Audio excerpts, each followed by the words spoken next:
Welcome to another episode of Straight Outta Politics. I'm your host for today, Jay or CJ or Compton J. That shit is hilarious. That shit is hilarious. So I typed in Trump to see if I can find some videos on Twitter because it's easier to play if I have them on Twitter because I can just go 111 instead of going to different YouTube videos. And I found this. I was like, oh my God, this is ridiculous. So there's a rap song, Free Donald Trump. I guess I should shout out the rapper. And it's not a comment on your skills, sir, if you ever hear this. It's not a comment on how you put together the syntax or anything. It's what you're rapping about and some of the stuff you're saying. But I take it as entertainment. It's completely hilarious to me. Goodness. But let's start. I had two intro videos, and I'll show you the initial intro video. But when I saw that, I was like, oh my God, I gotta start with that one. Sabby. So this was the original intro. Because I typically like to start with a video that here it goes. That it's a Sabby video with do Dissidence. So I guess it's sort of like about Trump, but it's more so talking about media bias. So let's listen to this one, and this will be our introductory discussion for today before we get into the topic. So the main topic. So let's listen to RBN, Sabby Sabs, and do Dissidence together talking about so what happened. So let me set it up. So what happened was Trump was supposed to give a response to the indictment, and then he begins to say stuff about Joe Biden. So MSNBC cuts away during their live stream. So let's watch to this video. It's about 2 minutes. So imagine this as the intro. What about Biden's Okay, we've been documents? listening into the former president as he makes remarks at Mar-a-Lago. We initially took this event thinking he was going to talk about the indictment today. They cut him off. Yeah, and he tricked you. He tricked you exactly. Exactly. It's turned into Whoa, let's hear this. A list of grievances and, of course, some falsehoods. Yeah, we were expecting him to go crazy and fly off the handle and say, I didn't do anything, this is crazy. And instead, he gave a campaign speech, so now you're going to cut away. Because this isn't red meat for your brain-dead fucking audience. It feels like a speech that you would deliver to campaign. I mean, Sabby, you should really stream it from Fox. You know they're going to carry grievances that he aired that we have heard before again That's and again. Astounding. Rehashing Once they found out that he wasn't going to take their bait and embarrass himself, they cut out. There you go. What the hell? There you go. He wasn't even finished. Well, they're not interested in him giving a campaign speech. They wanted him to come up here. They wanted him to do all the things that they claim they don't want him to do. They wanted him to come up there and incite a riot. They wanted him to go up there and say, bring me the head of out, whatever. That's what they wanted him to do. Even though they fake like they're outraged about it, right? They clutch their pearls when he does it. They want him to do it because that's good for TV. That's good for TV. They don't want him up there giving a campaign speech. Well, also wow. now they're I'm so glad we streamed that. That's amazing that they cut out once they realized he wasn't going to give them what they wanted him to give them. And they said it. They said, we were expecting him to address the charges. Right. Well, he's not as fucking dumb as you guys. He's smarter than that. He knows that the world's eyes are on him now. This is his big speech the night of the indictment, and he's using it to make the case against Joe Biden, and they cut out. Wow. This is terrible. Corey, can you see, Corey or Eric, whichever one of you in the background, can you see if it's on Fox or something? Like, he wasn't even, like, how do you just do that? He wasn't even finished speaking. I was like, wait, what is happening here? Well, this is interesting. I think this is the game they're going to try to play this campaign season, because as much as they were able to deflect to what I call the 2 R's, Russia and racists, they were never able to completely suppress people's awareness of the fact that if there's any single factor without which Donald Trump could not have been elected, it's their obsession with him and their profit-motivated obsession with him. So, what do you think of that? And we can go to more footage if we. No. Let's keep it short. We'll keep it for the introduction. Go and watch it on Sabby's. But on Sabby's channel. But to his point, that he's making here, I don't know if they can necessarily resist not covering him as far as the cameras literally being on him. There might be a different, or there will be a different narrative, because money is money. A capitalist will take money, don't matter, if that money is going to kill them, they'll take that money. So, that part may be true, but to the broader point that they're making, how they cut away. Now, could you imagine them cutting away from Joe Biden in this same situation if he starts talking about Trump? Could anybody really think that would happen?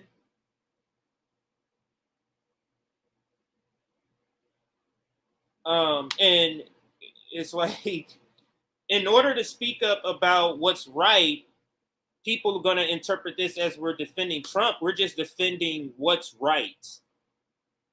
And it's absurd that they think they would have to cut away. I'm going to replay the clip and then just go point by point that's made in the What about video. Biden's Okay, we've been documents? listening into the former president as he makes remarks at Mar-a-Lago. We initially took this event thinking he was going to talk about the indictment They today. cut him being off. Yeah, charged and he with tricked you. He 34 tricked you. felony counts Exactly. in Manhattan. Exactly. Why wouldn't they play it though? Like, regardless of what he's saying, they play everything else. Any other time he comes out, like, why wouldn't they play that? So I would like to know specifically what he was saying. Let me see if I can find it. I would like to know specifically what, I guess we can say Trump, if anybody covered Trump. It's probably, at least Fox got a response. So let's see if anybody has it on Twitter. So let's see if anybody put it out on Twitter. Because what was in the caption, or what I read through the notes or the comments in that video that I just showed you, was that he began to talk about Joe Biden. So let's see. Speech. Anybody? Well, I mean, I guess not. Like, I have some other videos to show, but I was looking specifically for his speech. So I guess we can try to look for it later, but because I don't want it to slow down the presentation here. But yeah, I'll play it with the main segment. This one is more focusing on. We're gonna focus more on just what the video said, and that is them cutting away because of what he's saying. So let's get back to the video. We initially took this event thinking he was going to talk about the indictment They today. cut him being off. Yeah, charged and he with tricked you. He 34 tricked you. felony counts in Exactly. Manhattan. Exactly. It's turned into Whoa, a speech of let's hear this. a list of grievances and, of course, some falsehoods. Yeah, we were The expecting notes him I've to made go so far crazy and talking fly about off the an handle and say, "I didn't do unconstitutional anything. This is crazy." at And Mar-a-Lago instead, he for gave a those documents, campaign which was speech, not so now true, you're going and to a cut lot of away election because this isn't red meat mistruths for your about what brain happened dead in the fucking 2020 audience. elections. It feels like a speech that you This is narrative control. This is absolutely narrative control. They're trying to control the narrative, just like they cut away from a Putin speech. This is why they rarely will show any time Putin actually speaking. They'll just tell us what he said, because it's all about controlling the narrative. So they can't have the subject. In this case, it's Trump. The subject is saying stuff against their narrative, so we need to put him on mute. Because in this case, what is MSNBC can't have their audience being told alternative facts. Let's use that word, but we're saying an alternate narrative than they've been fed. That's essentially why they had to cut away, which is ridiculous. would So deliver to messed up. campaign. It just shows that they're not about news. this news organization, and this is not MSNBC. This is NBC News. So a news organization. That's just even worse. Because if this was MSNBC, this is all opinion. But this is a news network cutting away from a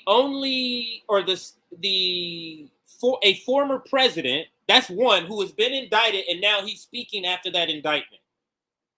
On what planet would that not be covered? Whatever. I mean, Sabby, you should really stream it from Fox. You know they're going to carry grievances that he aired that we have heard before again That's and again. astounding. Rehashing Once some of they the found out elections. that he wasn't going to take their bait and embarrass himself, they cut out.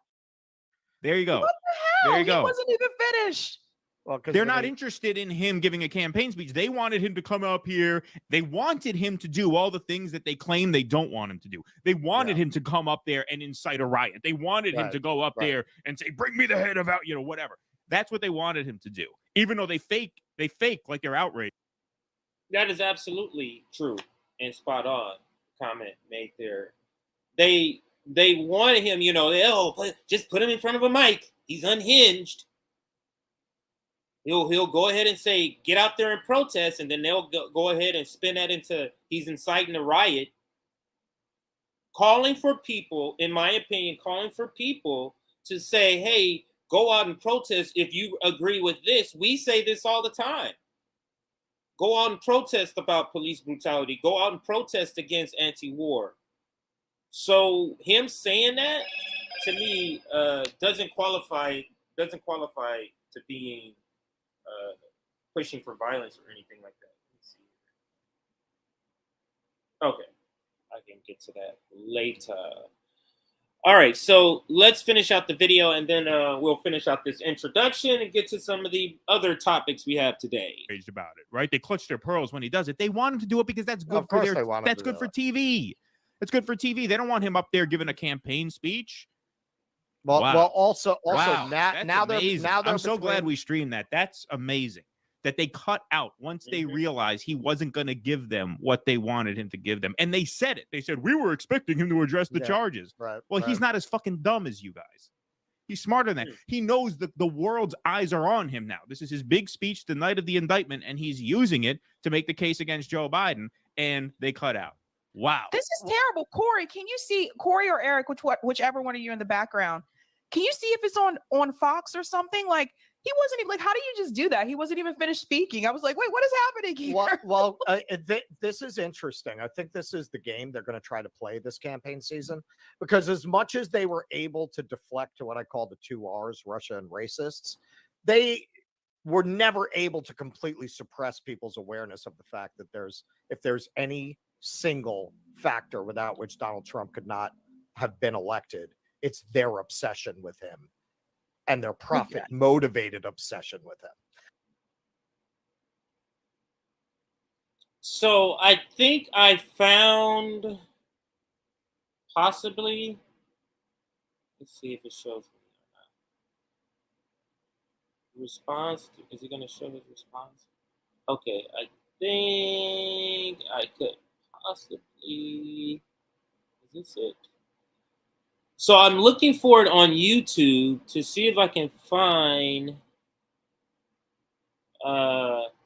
his response. Why would his response be so hard to find? Okay, let's see if this is actually it. Now, before I put it on the screen, let me make sure it. Wow, what is going on here?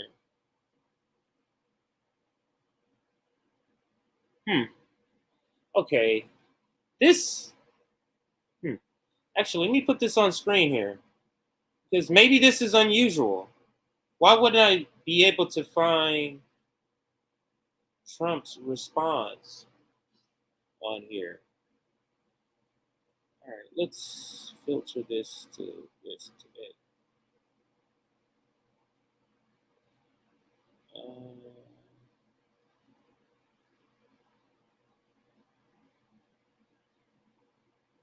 Wow.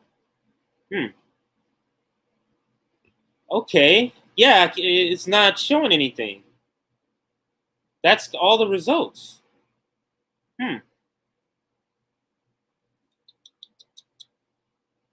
That is weird, isn't it? All right, let's go to Fox News and see if they have a separate clip. They got to, right?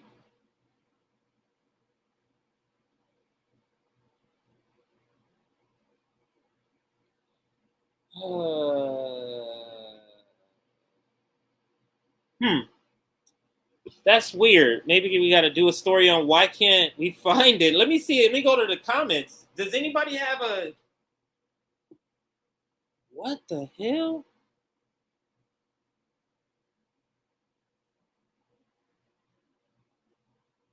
Let's see here.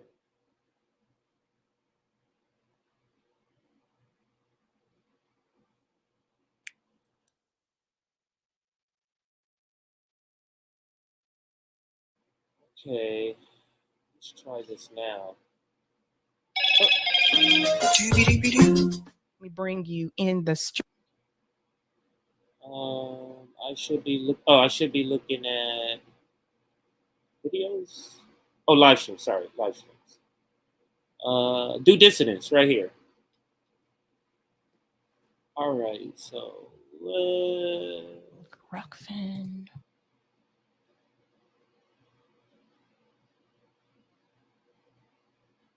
okay, so it looks like that's where they re-put it up right around here. So let's see. All right, so shout out to those in the or I'll shout out your name in 1 second. Those in there said, "Hey, I think they played the whole thing on Sabby." Okay, so yeah, yeah. Okay, so they cut it, and then Eric or Corey brings it back up. All right. So now I've got it into the spot where now they're watching it on a different network, Fox News. So I'm curious to what some of the things, why they were cutting away from what he was saying. So let's see. We may have missed the part that what he was saying. I don't know how far, they're able to rewind, but let's listen where they're able to pick up what he's saying. Any of the other networks cut out. The process is automatic. Okay. If I take them with me, it's automatic. Declassified. Biden was. That's really incredible that MSNBC cut out. That is so biased. Eric, can It's you do a amazing. volume booster on this one? You It's guys amazing. saw it here They live. literally cut out of the most anticipated political speech possibly in, Well, but this is In a what I'm decade. saying. They're trying to have it both ways. right.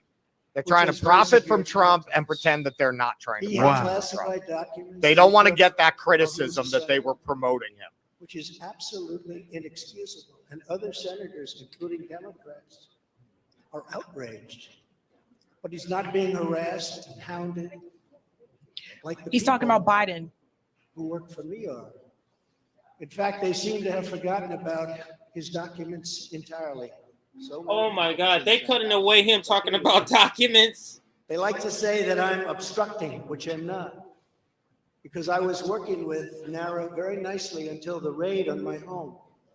But Biden is obstructing by making it impossible to get the 1,850 boxes or explain why many documents were located in Chinatown. Can't explain it. Why were they in Chinatown? I don't know. Oh. Lastly, I'm under investigation. Forget This about time it, a Jake. civil investigation It's Chinatown. by It's another Chinatown. racist in reverse, who also campaigned on, I will get Trump. I will get him. This was her campaign. Never ran for office. I will get him. Her name is Letitia James. And she proclaimed while campaigning, quote, I look forward to going into the office of the Attorney General every single day. The point wasn't necessarily to analyze what Trump is saying. It was just to say, what exactly are they cutting away from? So he is talking about stuff there. He's saying, hey, you're saying I'm doing this, and then he's saying Joe Biden, blah, blah, blah. So he's not really responding. He's kind of doing a campaign speech, which is very smart on his campaign. So for whatever we have to say about Trump, somebody is making good campaign decisions. The decision to go, hey, I'm for peace. Let's go ahead and go ahead and make a peace deal with Russia right away within 24 hours, or whatever he said, 48 hours. I don't remember. That was a good decision. I can't remember if it was something else that we covered. Nick and I covered. We can't remember. But anyway, so he's using that he was using his response, and he knew everybody's eyes was on him. This whole indictment was everybody has been talking about this indictment for a long time, or him being indicted, not just this specific one, but him being indicted. And then it happens, and now he's going to respond. So he knew everybody's going to be talking. Why would he use that time to dabble in their narrative? He would use his own. So this is not an endorsement of Trump. I won't be voting for Trump. You shouldn't be voting for Trump. We're just calling balls and strikes. So I think we can close it there as far as the introduction for today. That go and watch this entire segment. This entire stream, not segment. This entire stream. She also Sabby also covers AOC's burner account. So we all covered that. You get a lot of content with RBN. So hope you appreciate it. Hope we're not overwhelming you.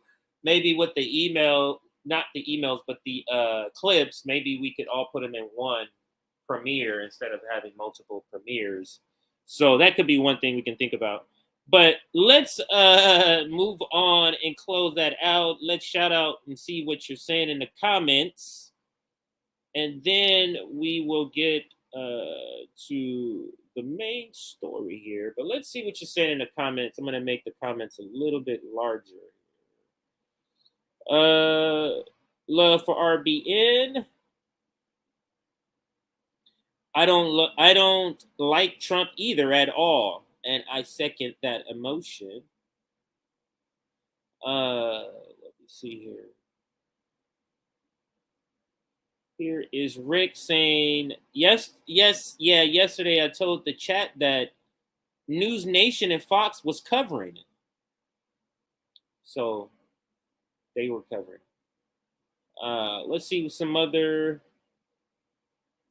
I saw the Trump speech from Mar-a-Lago live last night. Oh, you were in Mar-a-Lago? Or you're saying he was from Mar-a-Lago?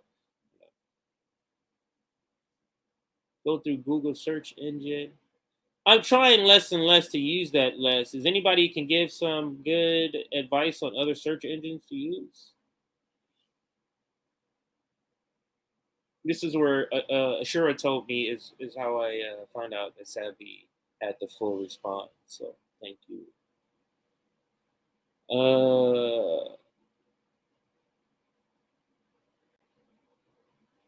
Okay. So sorry. Yeah, I was. So yeah, if you ever go back and rewind it from the beginning, you'll see I explained everything. So my bad, and I hope everybody read that. I didn't read his message. All right. So I think there's no other announcement as far as new members. Here is our website, though, revolutionaryblackoutnetwork.com. Check it out. You can get more information on each of us, our profiles, write-ups about a little bit mini histories on us. I think mine might be the longest. And stuff like community outreach kind of photos, things that we've done in the community. Info at revblacknetwork.com is our email. So if you need to contact us for any reason, and actually we do have a call for we're putting out a call for our chapters. So if you're in any of these cities, I guess I can throw it up here. If you're in Long Beach, Boston,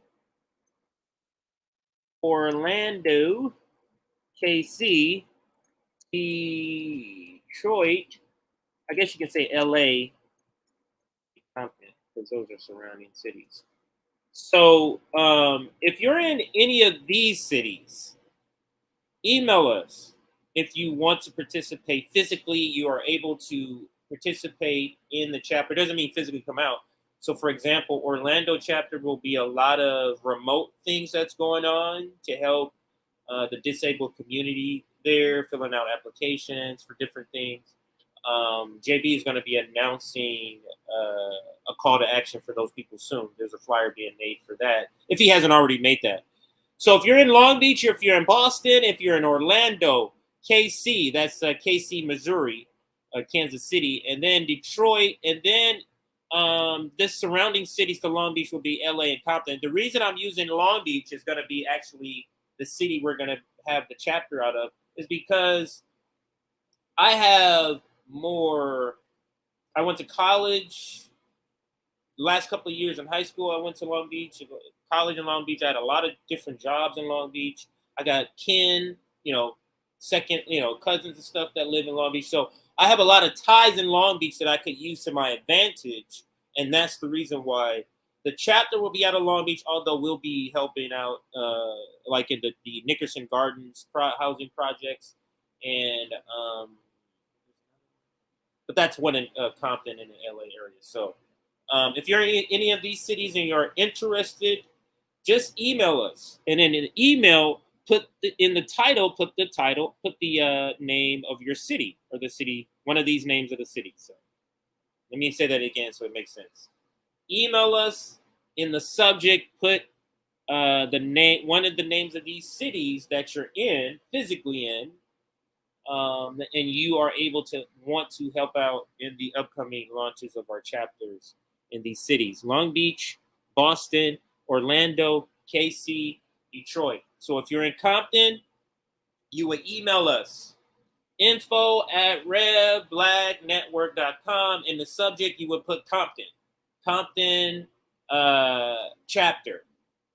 If you are in Orlando, you would email us, same email. Then in the subject line, you would put Orlando chapter.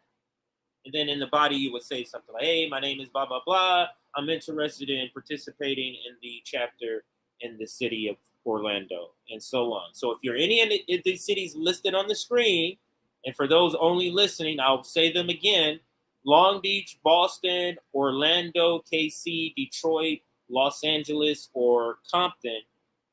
And that's Long Beach, California, I should say, Boston, Massachusetts, Orlando, Florida, KC, Missouri, Detroit, Michigan, Los Angeles, California, and Compton, California. All right. Next thing is, let's update this here. Thank you for those that are newly subscribed. We crossed 32,400 the other day.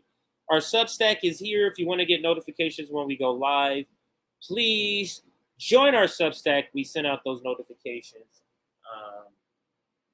On a daily basis, you'll get at least one notification of a live. I think pretty much every day somebody is going live yet Thursday, Friday. So, yeah, pretty much every day somebody's going live. So if you want those notifications, please do. Now, last but not least, we're sitting on 180 people watching. We're at 80 likes.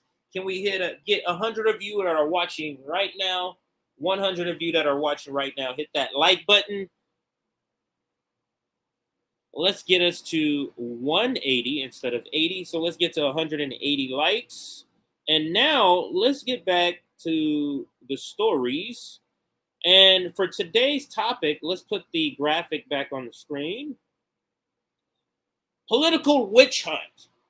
And we're going to be covering, just different short clips of the response, of all of what's been happening with the arraignment and everything. And then, but the main course of the segment about Trump witch hunt will be an article from the Black Agenda Report written by Margaret Kimberley.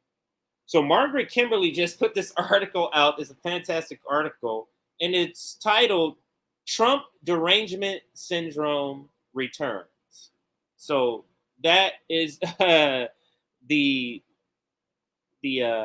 thumbnail topic right there.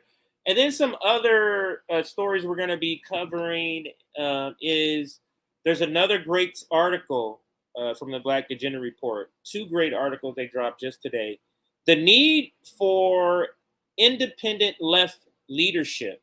The need for independent left leadership. And there's a quote from the article. Sorry, I gotta have the phone on, so if it rings, it might ring here and there.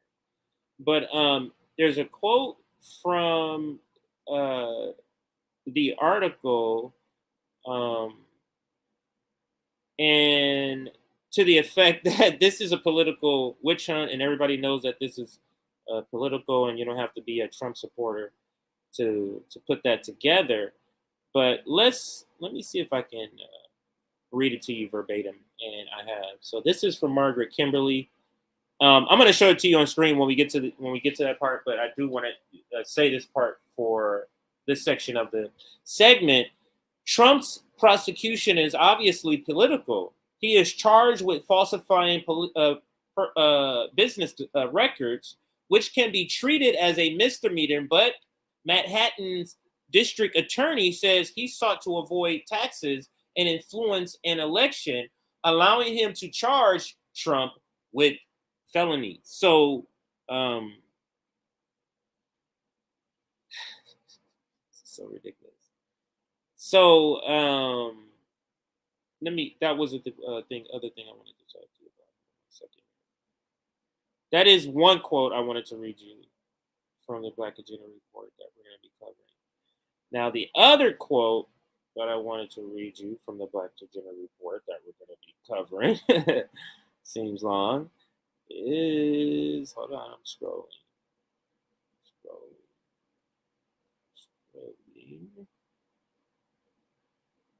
Oh, a lot today. Am I on my profile? 1 second, everybody. Did I save it? I don't think I did. So let's just go here. Oh, I think I did retweet him. Oh, wow. I could have just scrolled down once. Here we go. So the need for independent left leadership. And this is the part I wanted to read. I read you the Trump thing accidentally, but it was still good. But this is the part I was trying to get to here. Massive changes in government policy won't happen so long as the U.S. left works within the party system, thus allowing masses to do the same, voting in candidates, all the while private enterprise and industry amassing more and more power for itself. And that was the part I was supposed to read. So we're going to be covering that article from the Black Agenda report. Then there's another funny one. I mean, a bunch of great articles for this stream. Chicago Police Union leader warns of police resignations if Brandon Johnson is elected as mayor. And guess what happened? Brandon Johnson was elected as mayor. So we're all wondering, when are we going to be seeing those resignations? And that was from the Chicago police. So there's that. And then there's another video. This is jam-packed, this episode. Nancy Pelosi confronted again by Jose Vega and his comrades, the protesting comrades in New York. And it's another good video, so we'll be covering that. And then U.S. announces $2.6 billion weapons package for Ukraine. So most of this will be covered by article, except for the Nancy Pelosi confrontation video. And do dissidence. Let's see. Oh, we just covered the do dissidence video. Okay, so those are all the topics for today. Now, I think I want to start with the, where is it?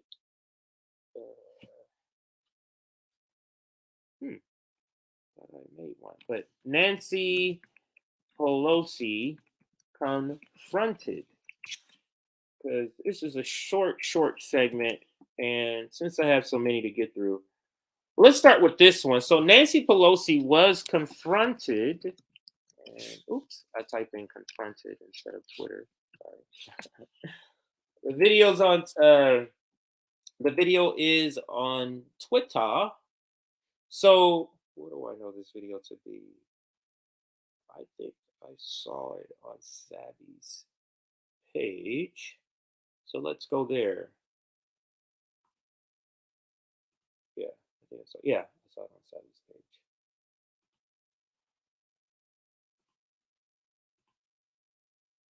Where am I sharing? Okay, here we go. Sabs. Oh, I don't know why I clicked next page.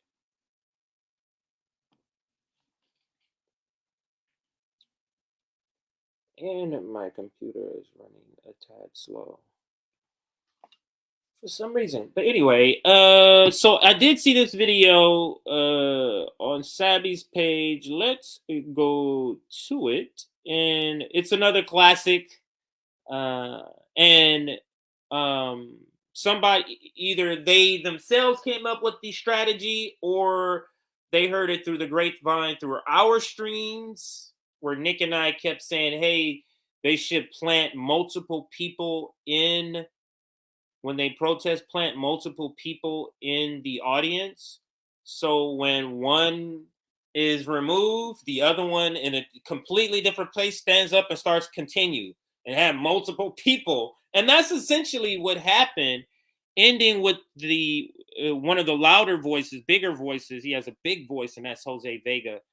But here is Nancy Pelosi confronted yet again by war protesters. And notice how the audience try to shout them down, but it doesn't work for Jose, because he has a big voice. So let's listen. You know, Pelosi, that's a very good place for you in the depths of hell, because for some reason you have a very bad obsession of getting us into war. Hey, why is it that you did not admit that there were no WMDs in Iraq? Oh, I gotta rewind that. I gotta rewind that shit. That's a good place for you. The pits of hell, Nancy Pelosi. Oh God, that was funny. All right, so let's listen. I'm gonna let it play all the way through. You know, Pelosi, that's a very good place for you in the depths of hell, because for some reason you have a very bad obsession of getting us into war. Hey, why is it that you did not admit that there were no WMDs in Iraq? You lied us into a war in Iraq. You got us into an invasion of Afghanistan. Now over 90% of those people are impoverished and are dying. God should tell the truth about Nord Stream. Why did we destroy Nord Stream? We're leaving millions of Germans without energy. You have a knack for getting us into war. People like you should be arrested. You are war criminals. Hey, Congresswoman! And here is the good strategy. Oh, we got that rowdy guy out of here. And then there's another one planted there. Then there's another one. Then there's Jose. And Jose, you know, you always have the anchor leg in track. I ran track. Right?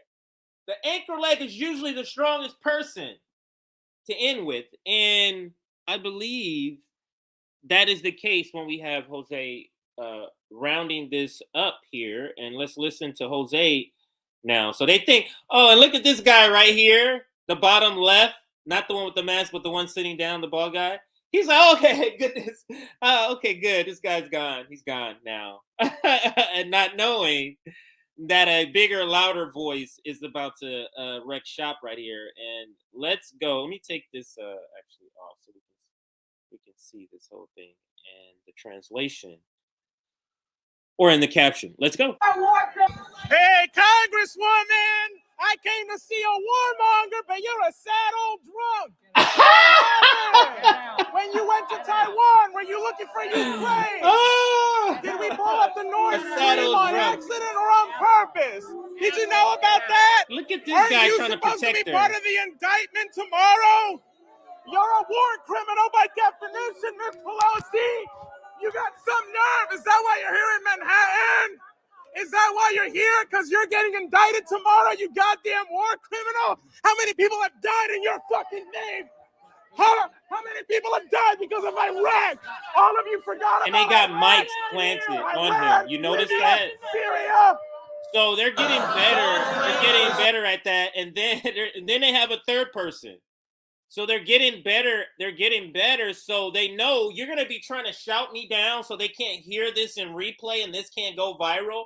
I'll just put a mic on me and record my sound. I'll dub my sound so they can clearly hear me and what I'm saying, as if that is what's being said over a mic or a loud horn, so people can hear.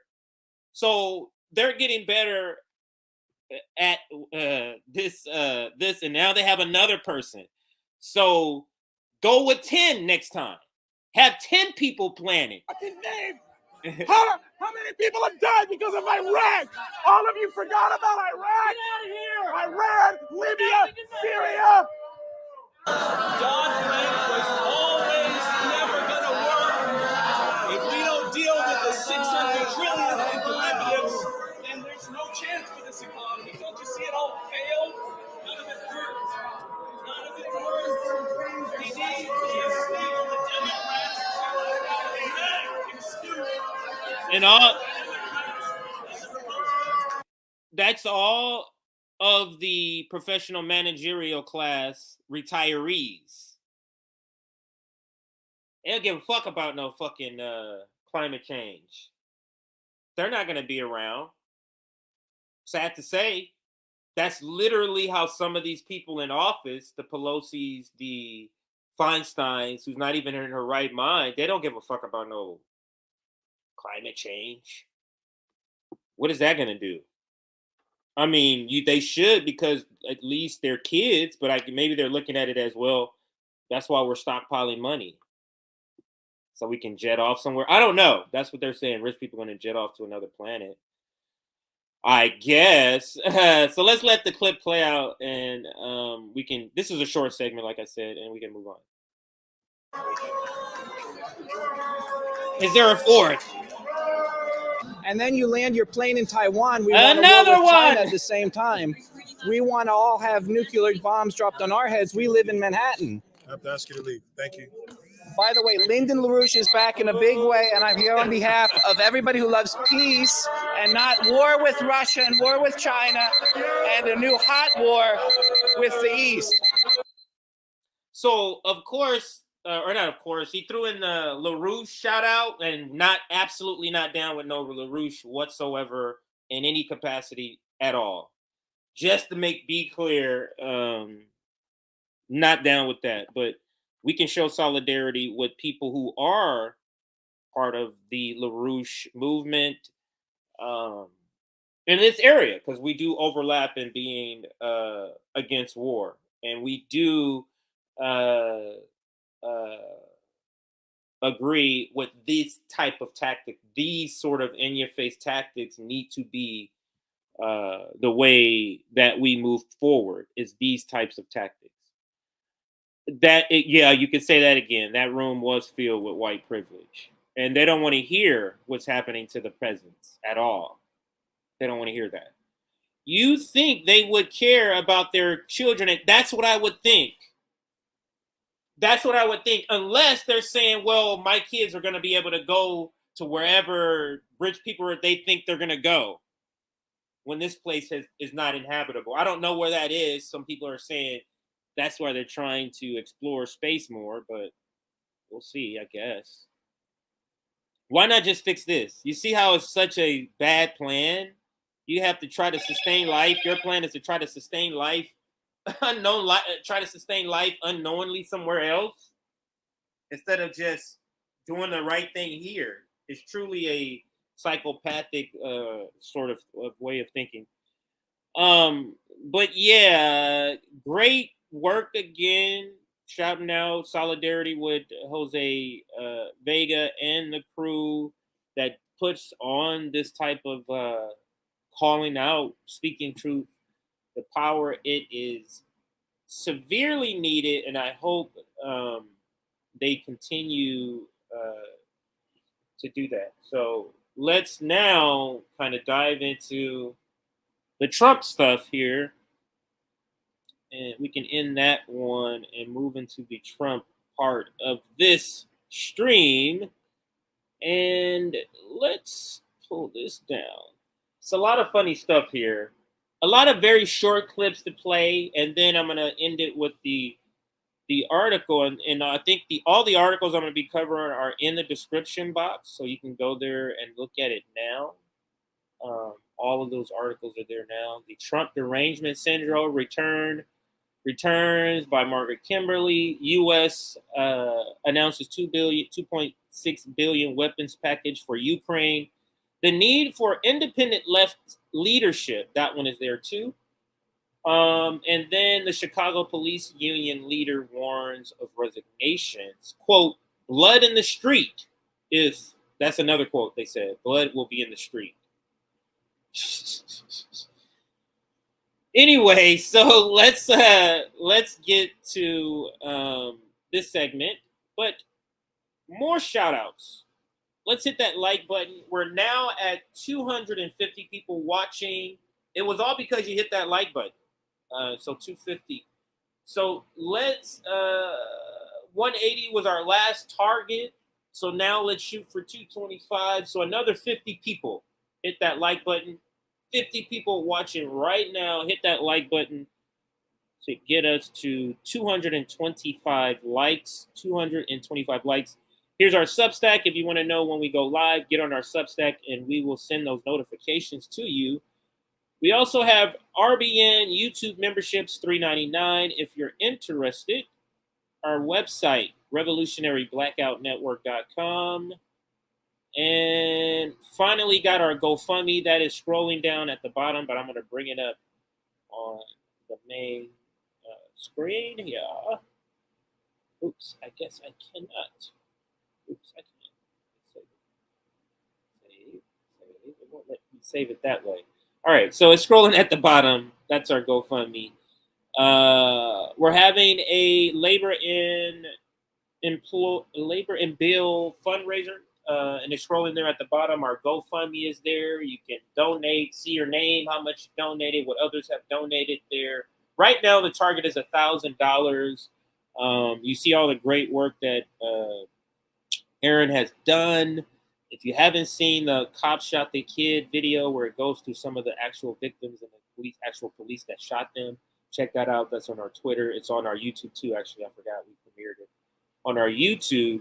And you can check all of this out. And now let's see what some of you are saying before we get started with these clips with Trump. Now, again, I must say this is not an indictment.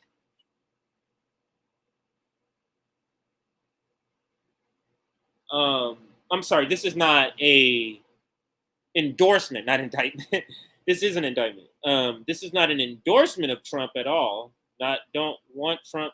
I'm not going to be voting for Trump. Trump is part of the same problem that Joe Biden is part of, so this is not an endorsement of him. But we will be covering Trump derangement syndrome returns. So let's get to the first couple of videos here. And okay, let's start somewhere more cohesive here instead of that. I showed you the video, the rapper. Now I think this kind of is a good video to start with. It kind of speaks to the point of the derangement here. So this girl is so lost. He received $4 million in donations in 24 hours the minute they announced the indictment. Yeah, that doesn't sound like a sinister, deranged laugh. Honey, you think that's a flex? You're paying a billionaire's legal fees? The guy owns 19 golf courses, countless properties. And instead of selling off just one thing, he's begging y'all for money. And you send it to him. like y'all send money to the Democrats. And I'm lost. He shits on a... She thinks this is a flex on the Trump people, Trump supporters. You're sending money to billionaires On the Democrat side, the Democrats didn't defend abortion rights, intentionally didn't defend abortion rights, and the Republicans took them away. And y'all sent money to them. I can't do that sinister laugh. My voice just won't do that.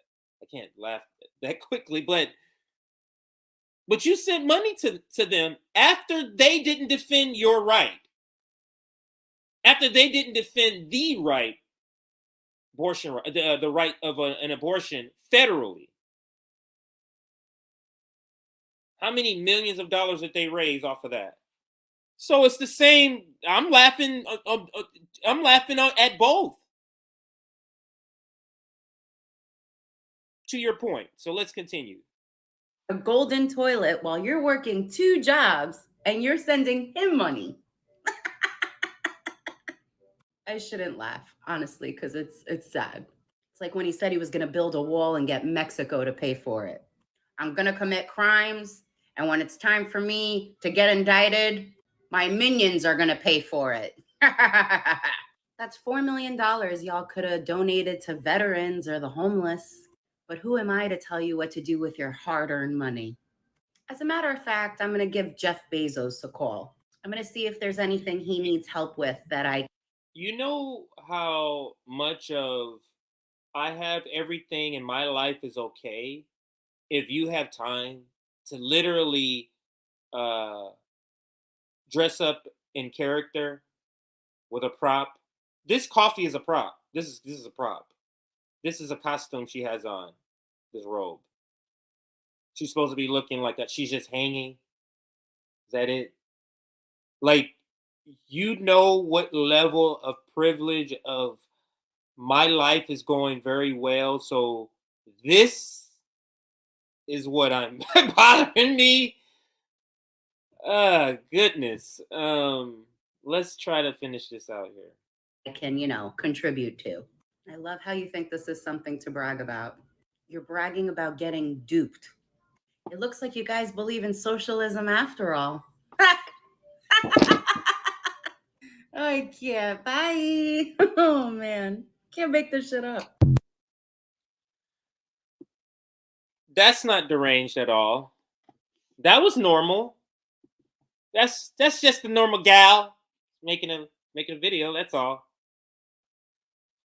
The derangement is real. Now I don't know why this clown.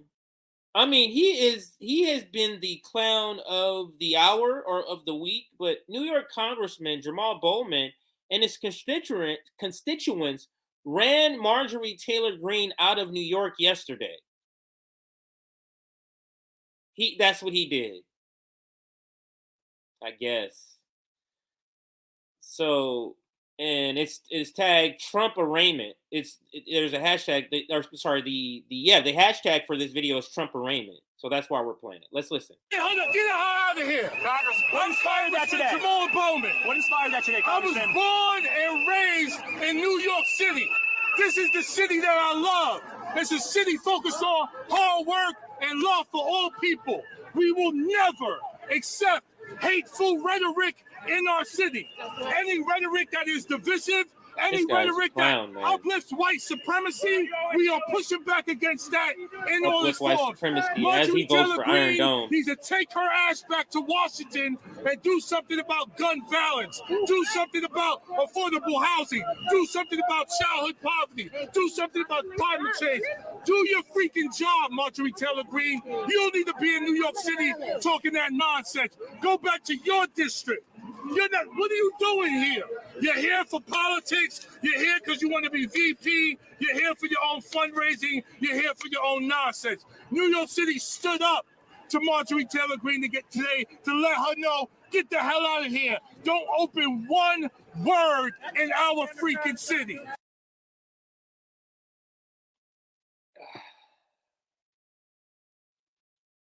I don't know how people watch elected leaders like that and then go, I want to vote for somebody else like him. Yes. I don't get it. Let's listen to Glenn Beck. So this is the conservative side and their take on it. Here's Glenn Beck. The media is very, very upset. I'd like to play just a couple of clips here where they're very sad today. Very, very sad. Here's cut one. You write this is a somber moment for America. It is a solemn time for America. Solemn. It's really a surreal moment. It will be a solemn and somber moment. But I do think that it is a somber day that we're seeing a former president, criminally charged. But it's a reminder that no one's above the law. No one or loathe Donald Trump. It's a sad day for America. Yes. Well, it's obviously a somber moment, and it's a sad moment. How would you counsel people that we're looking at a moment that we ought not be celebrating because it's a sad moment? Eric Swalwell issued a statement calling the indictment, quote, a somber day for America. Adam Schiff, who was one of the managers who led Trump's first impeachment trial, told MSNBC's Rachel Maddow last night that the indictment marks a sad and sobering day. You called Trump's indictment a solemn day for our nation. As of tonight, it's a sad moment, but the president of the United States, the former president, is not above the law. Not above the law. Not above the law. No one is, Glenn. This proves it. Yes. No one is above the law. And I will say, this day where we're getting this thing that we've begged and pleaded for the past 7 years is a sad day. And you should believe us. We're sad. Now, we do have party favors in the lunchroom. But here on the broadcast floor, they're making fun of you guys are real sad. That's obviously what the Glenn Beck show is making fun of. Let's look at some more. I'm looking for the Lincoln Project. Put out some nonsense. Let me see. Do I have it?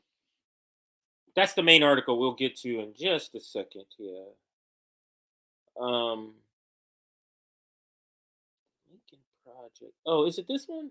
Oh, yeah, right here. Oh, sorry. I had skipped it. Tripping. Right here. So the Lincoln Project, that's them there. They put this one out, and the hashtag is Trump derangement. I'm sorry, Trump arraignment. Here we go.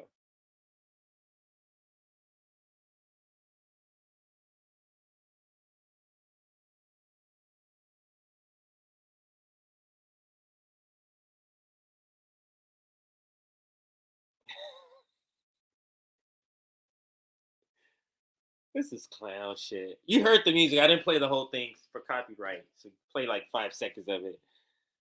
So imagine that song. It's clown shit, man. This is our political discourse. How serious are we? This is our political discourse. So, and here is what some of what I guess on topic what Trump said. This is an edited video. It's about 20 seconds. Let's listen to what Trump says. This is a persecution, not an investigation. She's put our family through hell. It's cost hundreds of millions of dollars to defend, but our heads are held very, very high. They want to settle the case, but I want no part of that.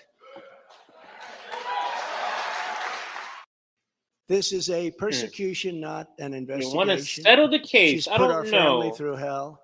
It's cost hundreds I of haven't heard millions that. of dollars to defend. I don't know if any of you have heard it, but here goes Ro Khanna discussing Trump taking up cable time, airtime, and Trump indictment. So I guess they're offended that he's taking up cable airtime,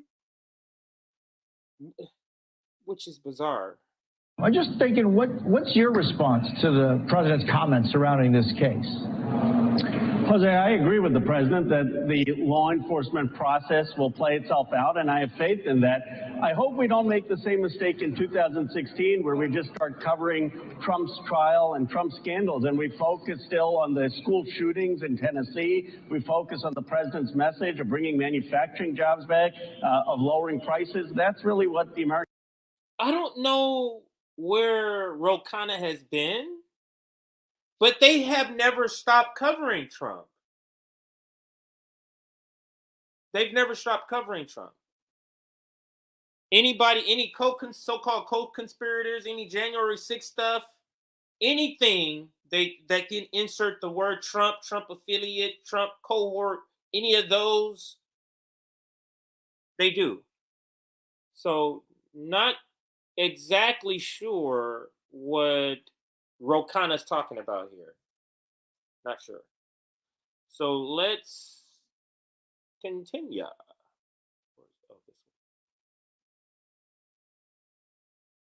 American people want to talk about, and I fear if this just becomes a Trump spectacle 24/7 on cable news, that he's going to benefit in the same way he benefited in 2016. Congressman, I do want to talk to you about what's happening behind me, because the Manhattan DA, right, Alvin Bragg,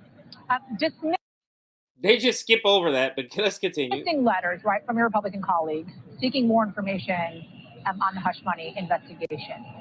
Where does this go next? When it seems like the Republicans in the House are committed to, right, interviewing, seeking testimony from folks like the Manhattan DA, along with, of course, folks inside the Biden administration. That's going to backfire on my colleagues on the Oversight Committee. Look, in my 7 years in Congress, I have never once spoken out about what the local district attorney in my district should do, whether he should charge someone, not charge someone on a case. Members of Congress simply should not be commenting or interfering in the legal process, and we should let it play out. If the former president is not guilty, that I have faith in the process, that the judge, the juries, that process will play out. I guess if you believe in the American judicial process, let it play out. And members of Congress don't add anything by intervening. Congressman, the process may play out with this request itself, which the DA's office has called an unprecedented inquiry into a pending local prosecution. Are you concerned here if, in fact, we do get to the point where Alvin Bragg... It's like he's talking and answering their questions, but they don't acknowledge what he's saying. Let's get to a couple more videos so we can get to this article here. It was another one. This one just to show the crowd so you can see, what it looks like out there, or what it looked like, the gathering of people that came out to it.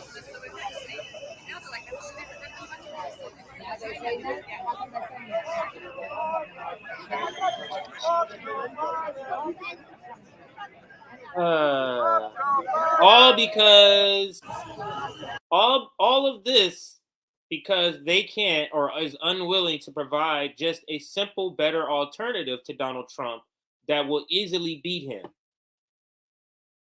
It's real easy to beat him. Provide a good alternative. You have not done so. That's the reason why it's this close. I mean, as bad as everybody, as all of you describe him to be, I'm talking about those in the political sphere, describe him, this should be a cakewalk for y'all to beat him. Should be a cakewalk. Now, here's Marjorie Taylor Greene. Let's listen to who she compares Donald Trump, the arrest of Donald Trump, to. Let's see. Who is like Donald Trump to her? President Trump is joining some of the most incredible people in history being arrested today. Nelson Mandela was arrested, served time in prison. Jesus was arrested and murdered by the Roman government. There have been many people throughout history that have been arrested and persecuted. President Trump is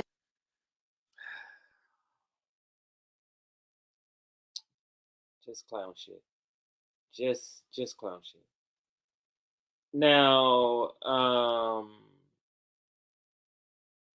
there was, I'm trying to think, where's that video? Did I skip it? Oh, here goes the conservative side. Let's listen to the conservative side here. Talk about this. Which Murdoch and Fox and New York Post have spent so much time trying to push Trump off the stage and promote that he was going to be indicted and arraigned. They're now saying, is that it? Bragg's historic case versus Don falls flat. What are your first thoughts on this? Well, I think I call Alvin Bragg the Adam Schiff of the New York State judicial system. Ooh. And here's why. He, as a former federal prosecutor and public defender, I took a look at this indictment and I was like, okay, finally, we're going to actually see a little piece of legal teeth that they can hang their hats on. And what I saw was a shocking, even for me, lapse of legality. When you allege an indictment like this, and it's called a speaking indictment because they went through such great lengths to outline the quote unquote conspiracy, that's what you have to do. You have to attach it to a crime. You can't just say he did something wrong and we are going to prosecute you because we don't like it. They said he committed an act of conspiracy, but they never defined the conspiracy in the speaking indictment. And that is because of what everyone else has been saying, the New York Post on down, that there is no legal statute that they bootstrap the illegality to. That is saying Donald Trump made all these payments to do X, Y, or Z. That's what they're alleging. But they have to, under New York state law, take it and attach it to some sort of crime, i.e. he did that to further a murder or cover it up. Obviously, I'm just making stuff up. The easiest way to do it is to say he was conspired with others. But we now know the narrative. The narrative that Alvin Bragg wanted out there was that Donald Trump committed some sort of criminal activity to undermine 2016 presidential election, which he cited in his indictment. But that's not a crime. And so the conspiracy to do that, even if true, fails on its face. And we're about to see what other evidence Alvin Bragg has. Yeah, so...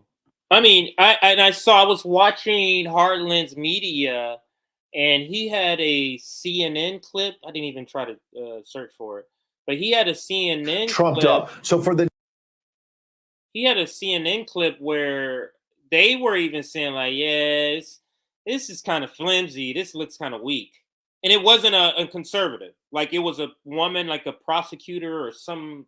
I forget what her title was. But she was a prosecutor or some sort of lawyer, and they asked her, and she was like, "Yeah." After I read this, it was like it was underwhelming. It was the word that she used about this indictment because it's political. And we're gonna now get to the article that talks about this. But let me show you the headline first, and we'll start there. We'll start with the headline here. And here is the headline. It's from the Black Agenda Report, and it's Trump Derangement Syndrome Returns. And you can go see, like I said, this article, the link is in the description if you want to go check this out yourself or read along or, do whatever with it. You can go check this out yourself. So I'm going to bring it into the screen, the actual article. This is by Margaret Kimberley, just dropped today. So a couple of hours old. And here we go. Let's read some of this and see where it leads us. Now, I've read this, so this is a pretty good article. And then the other one, the next segment that's next is the need for a left or a independent left leadership, and that's the next segment that's coming up. But let's dive into this article first, and maybe I can blow it up a little bit because I am seeing impaired. And again, Trump Derangement Syndrome Returns, written by Margaret Kimberley, and that's him sitting at the table, the defendant table. Donald Trump and his defense team at his arraignment, and that's a photo from the AP. If Democrats were smart, Donald Trump would be a disgraced former president, forgotten by all, but his most ardent I'm sorry, let me say that again. If Democrats were smart, Donald Trump would be a disgraced former president, forgotten by all but his most ardent admirers. But they aren't smart, and they may have gotten him a political resurrection. And this is sort of the point that I was making when I say that they're trying to hand Donald Trump the election, his stance on Ukraine, and then to me, this can only rile up. Like, this is not changing anybody's mind about Trump. The people who are already on Trump's side is already there. The people who weren't on Trump's side are already there. Not changing minds. But this can be something that's to light a fire to bring out his base at a higher rate than the opposition. So now let's continue. Donald Trump is back in the news. He is facing a 34-count indictment for paying people to be silent about his private life. What should be fodder for the gossip pages has instead resulted in criminal charges, a historic precedent for a former president. The amount of news coverage is surpassed only by the level of glee created by scenes of his arrest. And I'll pause there. And I tried to kind of paint that picture with a couple of videos to show sort of this derangement. Like, they're acting like this guy is being arraigned for murder, for armed robbery, for rape, for even manslaughter, even drunk driving.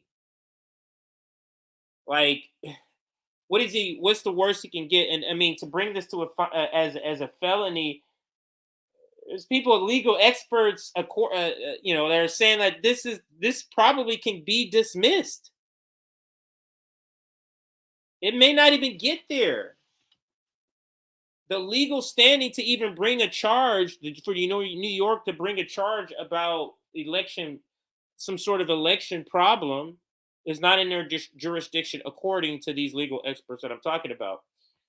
But let's continue the article. Trump is certainly a polarizing figure, more so perhaps than any other president. His unexpected win over Hillary Clinton in 2016 resulted in trauma for millions of people who have never recovered, and they still allow the man they dislike to live rent-free in their heads, as they do over at the Lincoln Project, especially. You can see that. As this columnist has pointed out, neither Trump nor any other president has ever faced consequences for their worst offenses, crimes against humanity. George Bush invaded Iraq. Barack Obama destroyed Libya. Both men enjoy popularity and have no reason to fear any kind of censure for killing thousands of people. Let's see if I can move that off. There we go. Trump also committed such crimes in office, such as killing up to 40,000 Venezuelans through his sanctions regimes and assassinating Iranian General Soleimani. And as with his predecessors, those crimes go unpunished. Trump's prosecution is obviously political. He is charged with falsifying business records, which can be treated as a misdemeanor, but Manhattan's district attorney says he sought to avoid taxes and influence an election, allowing him to charge Trump with felonies. The Justice Department already declined to charge Trump with election interference. It seems that the district attorney Alvin Bragg looked for something, anything that would rise to the level of a felony charge. One doesn't need to be a Trump supporter to conclude that thumbs were on the scale of justice. And I'm going to pause here. Margaret Kimberley is absolutely on point in my assessment so far with this article. Like, there's a lot of other things. It's the same thing with impeachment. There was a lot of other things they could have went after him for, all up and down the emoluments clause. But they are also making money, Nancy Pelosi, off of their office, that could be brought up for impeachment on the emoluments charge. Nancy Pelosi, Chuck Schumer, all of them, Jim Clyburn. All of these people, Kevin McCarthy, can be brought up on these charges, Mitch McConnell. So this is what they do. All the crimes that they're all doing, let's avoid those. Why you don't see those crimes? So that's why they have to get these very underwhelming arraignments and crimes that you're talking about at this level and trying to pump up your audience, CNN, MSNBC, New York Times, Washington Post. But then they come in with the actual meat and potatoes, and it's like, wow, this is it. The same thing happened with Russiagate and Robert Miller. But let's continue with the article. The arraignment was a typical media and political circus. Conservative Congresswoman Marjorie Taylor Greene came to the protest and proclaimed Trump's innocence, while Congressional Black Caucus member Jamal Bowman showed up for the purpose of shouting her down. You see the clown show? Bowman yelled that Greene should take her ass back to Washington and added with rhetoric flourish, quote, do something about gun violence, do something about affordable housing, do something about childhood poverty, end quote. The same could be said of Bowman, who along with his colleagues do nothing to address any of those issues and who refuse to confront Joe Biden who was marketed as the, quote, most progressive president since FDR, while emergency SNAP nutritional benefits end and millions may be thrown off Medicaid as the pandemic era automatic enrollment ends.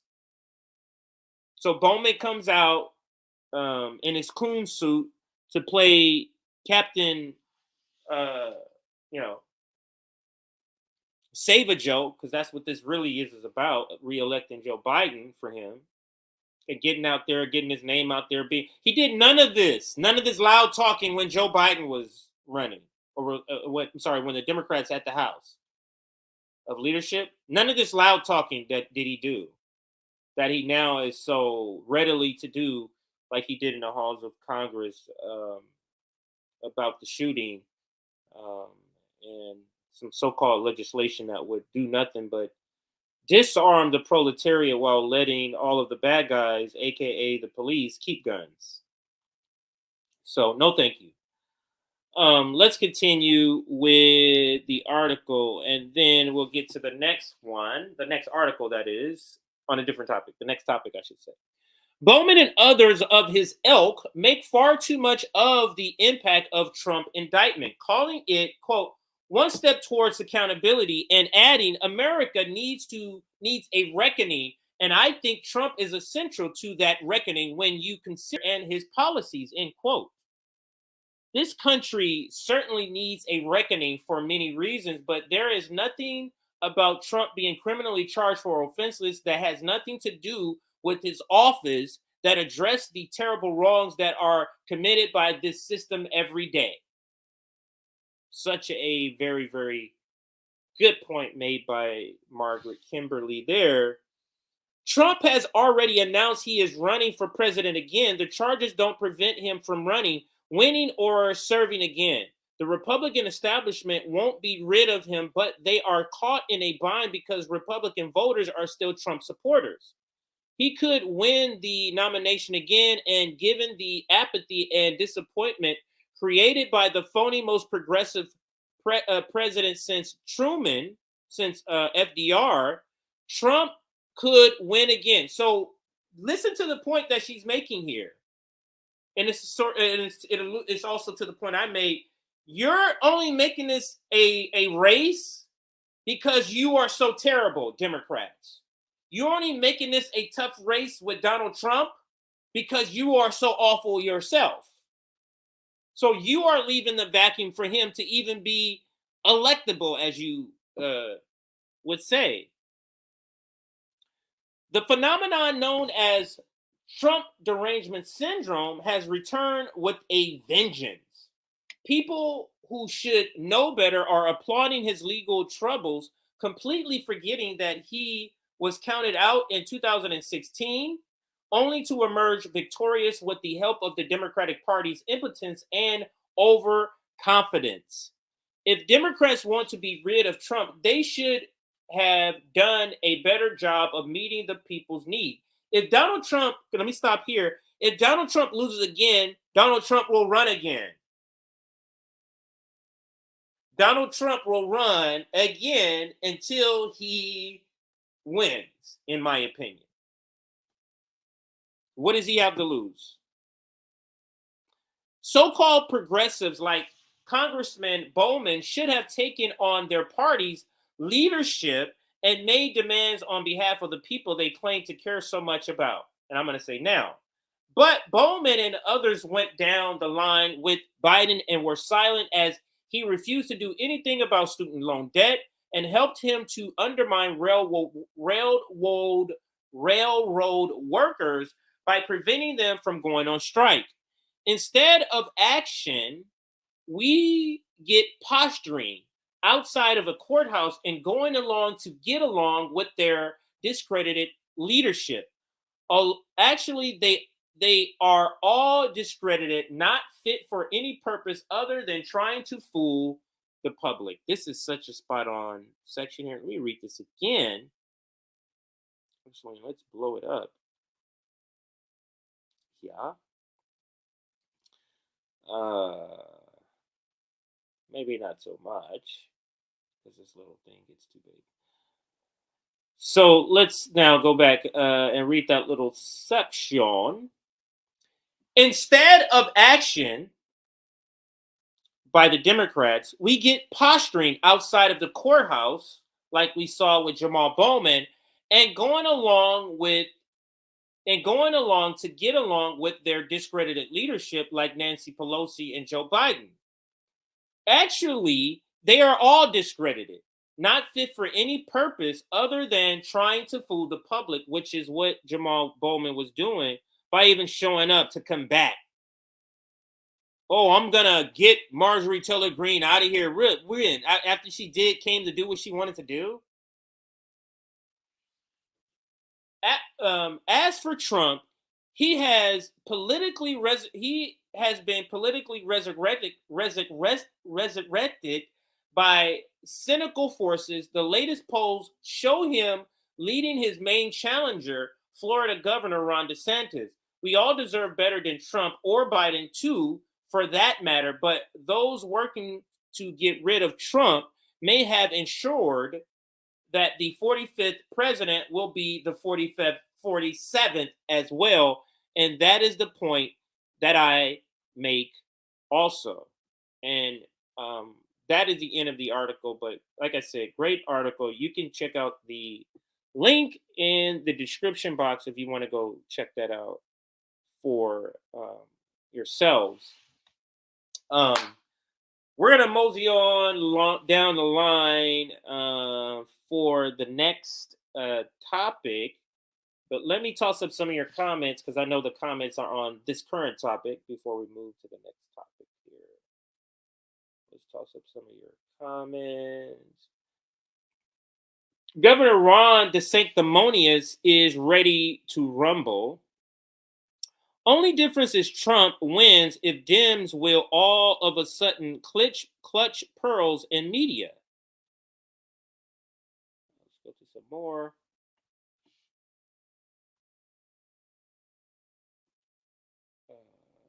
Here we go. They want to disqualify Trump by any means. They hope that a felony conviction will do that, which is so absurd. So this is what they're trying to do. This is why they had to raise this low level, if you want to call it a crime infraction, to a felony, because it has to be in felony in order for it to disqualify him. Because obviously their propaganda isn't working. The narrative control isn't working. It's not persuading people from all the impeachments to all the arraignments to all the porn star. They keep trying to use the term porn star when just say her name. You don't have to keep trying to include that to paint a particular picture. How dare you, AOC, to voters? Let's go.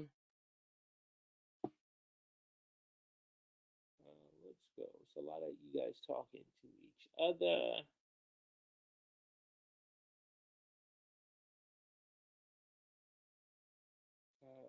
All right, so lots of talking to each other. All right, so those are the comments for that one. Now I think we can move on. We got through the comments for this last segment that we just completed. And again, let me shout this out. If you are in any of these cities, Long Beach, Boston, Orlando, KC, Detroit, Los Angeles, Compton, or any of those surrounding cities.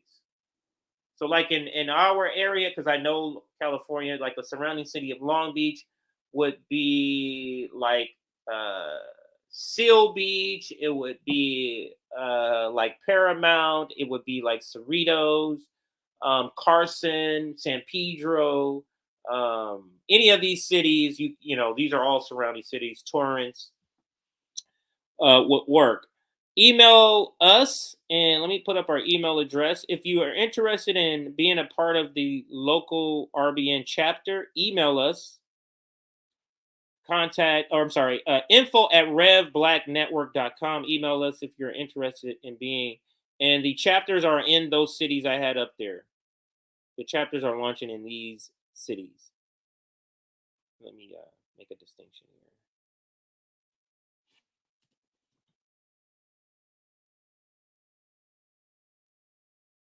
Because not all these cities. It's launching in these cities here. And LA and Compton are just close to Long Beach. That's all. So we're launching in Long Beach, Boston, Orlando, KC, and Detroit. Those 5 cities. If you're in those cities or in surrounding cities and want to be a part of RBN chapters, all you have to do is email us. In the subject, put the name of the city chapter. So in the subject line, you're going to put one of these 5 cities: Long Beach, Boston, Orlando, KC, or Detroit. Long Beach, Boston, Orlando, KC, or Detroit.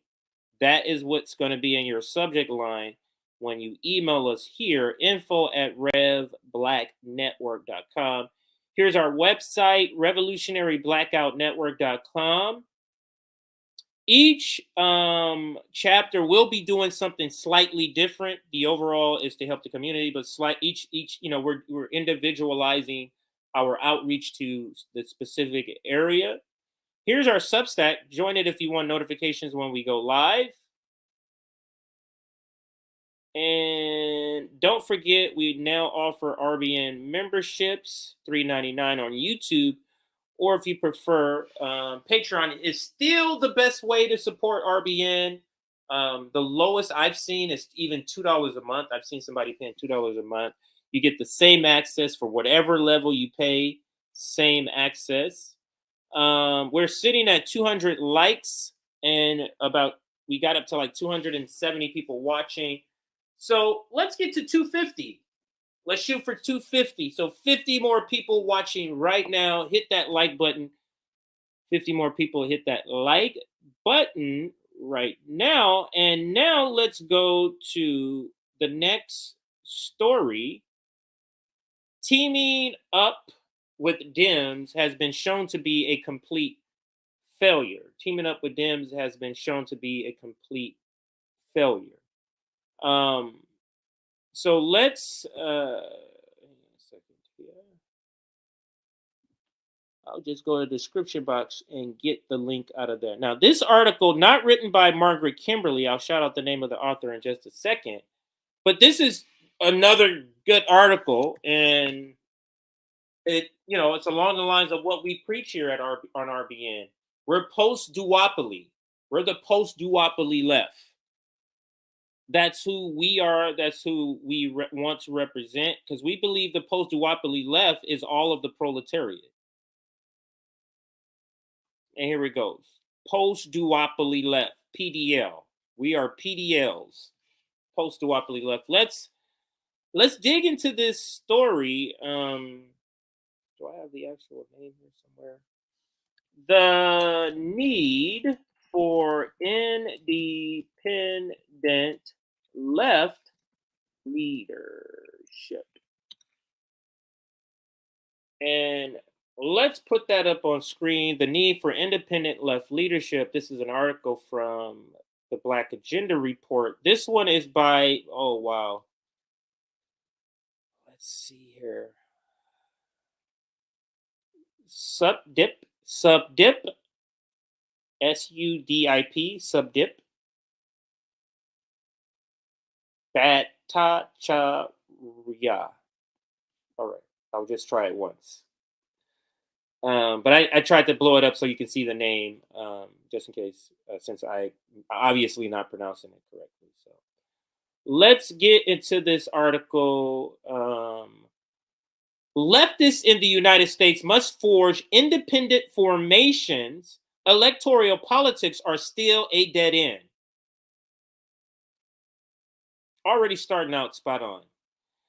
In March, it was reported that the Biden administration is planning, I guess I got to make it smaller so that doesn't cover that word, is planning a Trump-era measure on immigration detention policy along the U.S.-Mexico border. So you vote for FDR and somehow you get Trump again when you vote for Joe Biden, right? Is that how it works? You thought you were voting for FDR in the voting booth, and somehow Trump is delivered to the White House. Now, I repeat, in March, it was reported that Biden administration is planning to reintroduce a Trump-era measure on immigration detention policy along the U.S.-Mexico border. This policy would mean the detainment of families crossing the border in overcrowded ICE detention facilities rather than the current policy of allowing them to wait for their asylum trial while staying with their family and friends, or in some other cases, abate fearing a monitor. Quote, children should be released from ICE detention centers with their parents immediately, Biden had said when condemning the same hideous policy when it had been introduced by the explicitly racist Trump administration. And it's the same, I'll stop here, same thing we say about all the progressives. It's the same ICE detention center, the same kids, the same families that are being detained, but somehow it's different. Somehow it's not the same. Let's continue with the article. Somehow now it's okay to traumatize migrants fleeing from countries ruined by far-right regimes our politicians have often propped up, not to mention escaping from ruinous neoliberal policies that have spread to all corners of the globe. If this were to go through, this would be yet another broken promise by Biden and his acolytes inside the White House. Acolytes, I should say. From increasing funding for the police to ending a possible strike among railway workers desperate for a day off, the Biden administration has been a laundry list of failed stances on policies that have been proven, that have improved the living and working, that would have improved the living and working conditions of many of his alleged constituents. Quote, election seasons are reality creation festivals during which the two corporate parties pretend to put forward different visions of the national and global destiny. End quote. The imitable Glenn Ford once wrote, quote, when in fact they answer to the same master and must pursue the same general strategy, end quote. And it also speaks to what I always say, which is, do you think Amazon has a different corporate strategy if a Republican is there than a Democrat? Don't you think they have the same money at all cost strategy? So it doesn't matter. That's why they donate to both parties. Grace Dean at Bloomberg writes, quote, the financial services sector gave $982 million in party coded contributions according to 2019 and 2020 through both individual employee donations and PACs, the report states. Of this, 47% went to Republicans and 53% went to Democrats. I would say that's pretty even. The GOP is the blunder interpretation of capitalist greed and ID. It is a party of white nationalists and nihilism to a degree, a party of crass businessmen and white resentment that had been allowed to fester since Reagan's rise to political infamy. That said, the Democratic Party leadership itself, among with Biden, who has a long, illustrious career of being conservative, pro-segregation type, are beholden to financial and other business interests. Because of such interests and their support for party top-tier progressive policies on labor, on empire, on issues surrounding migration and reproductive rights, will never come about, let alone see the light of day when it comes to some reforms in Congress, the so-called House of People. And here is the quote I read earlier, I believe. Yes.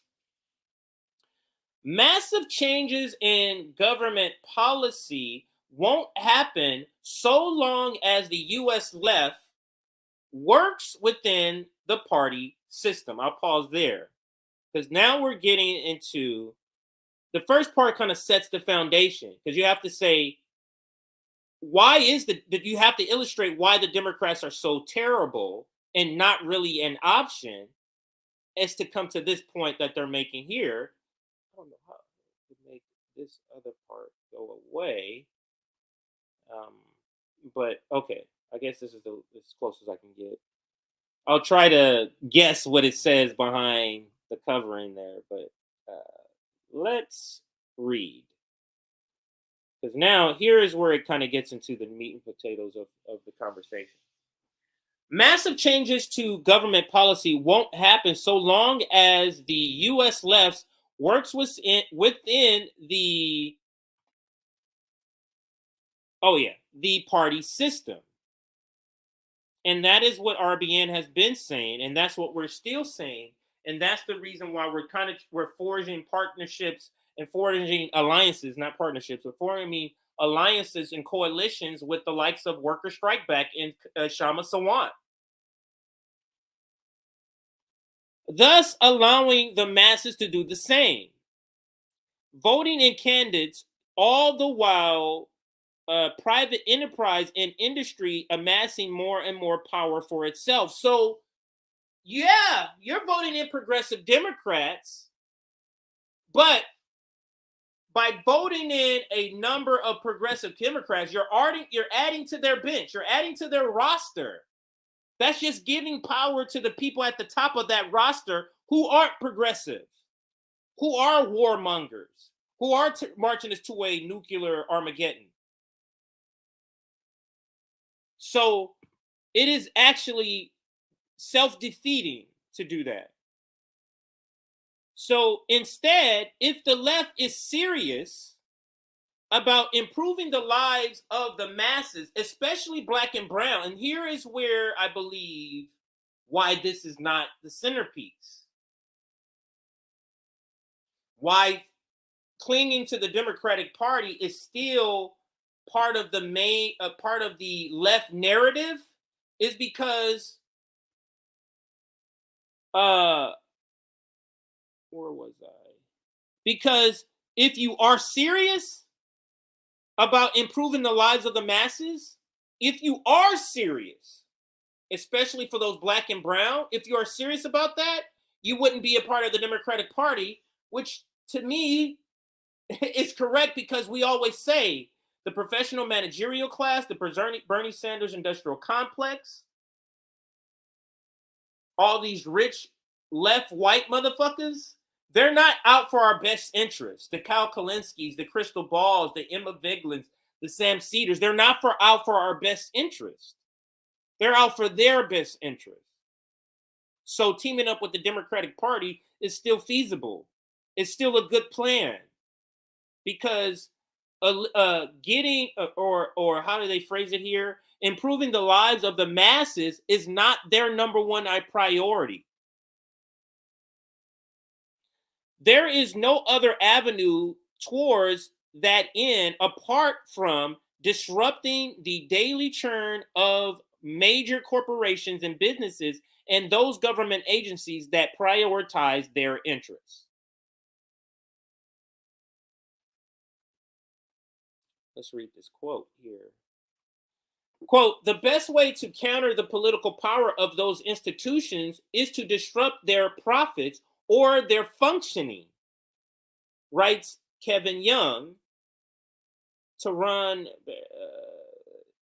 Levers of Power. I'm sorry, they wrote Levers of Power, How the 1% Rules and What the 99% Can Do About It. So there's a book, and these are their authors. I'm butchering their name, but I can give you the name of the book. That way you can look up the book. Levers of Power, How the 1% Rules and What the 99% Can Do. Quote, this is another quote from them, that book. The route to real progressive reform goes through the corporations and the state agencies that exercise power over the politicians. When large masses of people stop the money from flowing, that's when the major institutions, especially private ones, start to panic and fold. But this won't naturally occur. Immersion,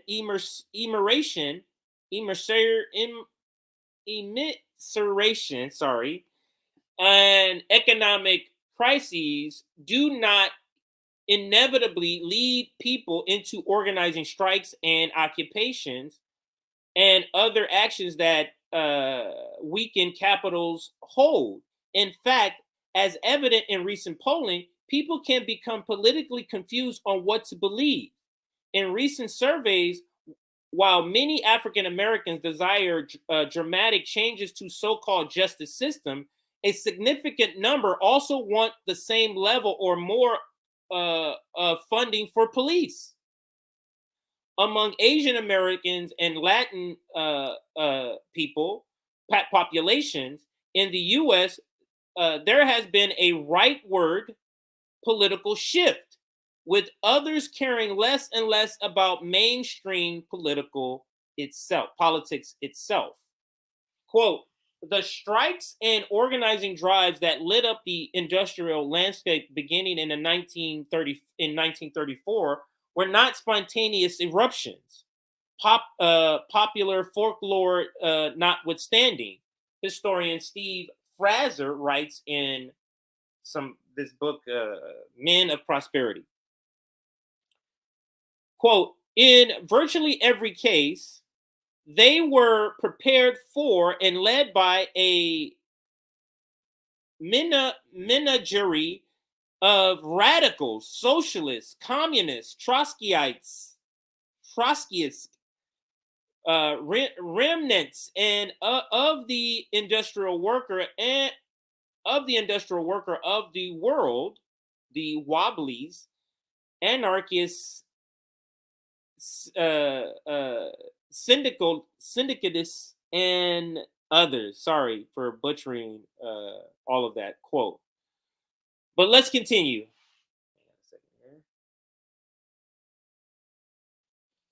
I'm getting tired. Okay, been doing a lot of reading.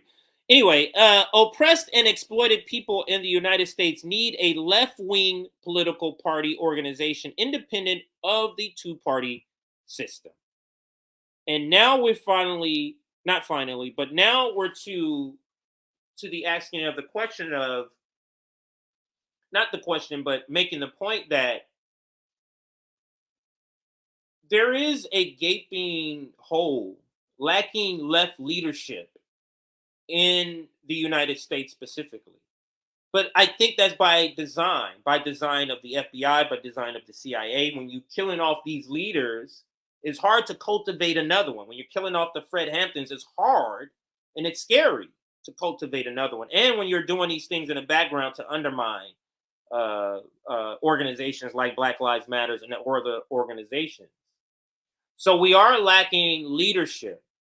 And because of that leadership vacuum, we have the status quo still in place, the professional managerial class and what they think we should be doing, which is going through the Democratic Party still. So I'm going to reread this part. Oppressed and exploited people in the United States need a left-wing political party independent of the two-party system.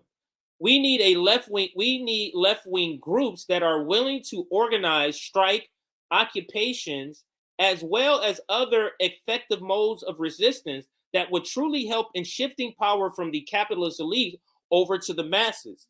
We need politicized constituencies who recognize the objective need for socialism rather than for some bastardized form of regulated capitalism. And this is the reason why we can't go through the Democratic Party. This is the reason why we can't coalition with the majority reports, with the TYTs. People who have said, I have set my anchor into the Democratic Party and I'm riding with that shit, we have to let them go. We have to stop speaking in terms that we're infighting. We're not. We cannot coalition with people who have hitched their ride to the Democratic Party. That includes Marianne Williamson. You can't do both. Oh, this is what let's combat. Let's debunk this garbage. People always say, "Well, I think we should do everything possible. Put all our boats out there." No, we should not. In the same way, when people say, "Why are we going after Why are we going after two superpowers in China and Russia at the same time? We're already thinly spread." Same thing, strategy. Strategy-wise, if we're trying to accomplish something, no, we can't do electoral politics and do outside actions with the same vigor. We can't. We have limited resources. What needs to flip is we need to flip electoral politics from the taking up 85% of our time, which it does now, to taking up 10% of our time, and now direct action is 90%.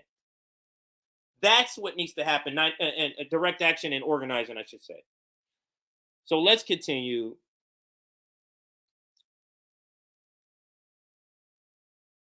And this also, I should say, speaks to why social democracy will never work, because it's not challenging capital.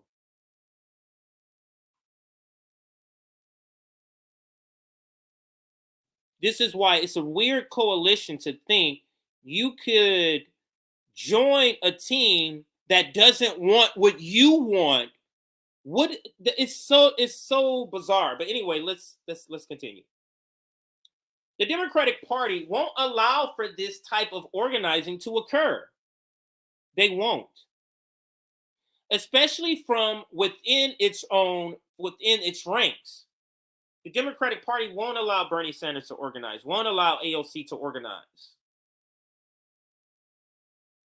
This is why we need new leadership that's not connected whatsoever to the Democratic Party. We need a labor movement not connected to the Democratic Party. Not the labor movement that the Breaking Points talk about, that the Unbossed talks about, not the labor movement that the David Pakmans and the Majority Reports talk, not that labor movement, the labor movement that only involves the labor movement part that involves the Democratic Party.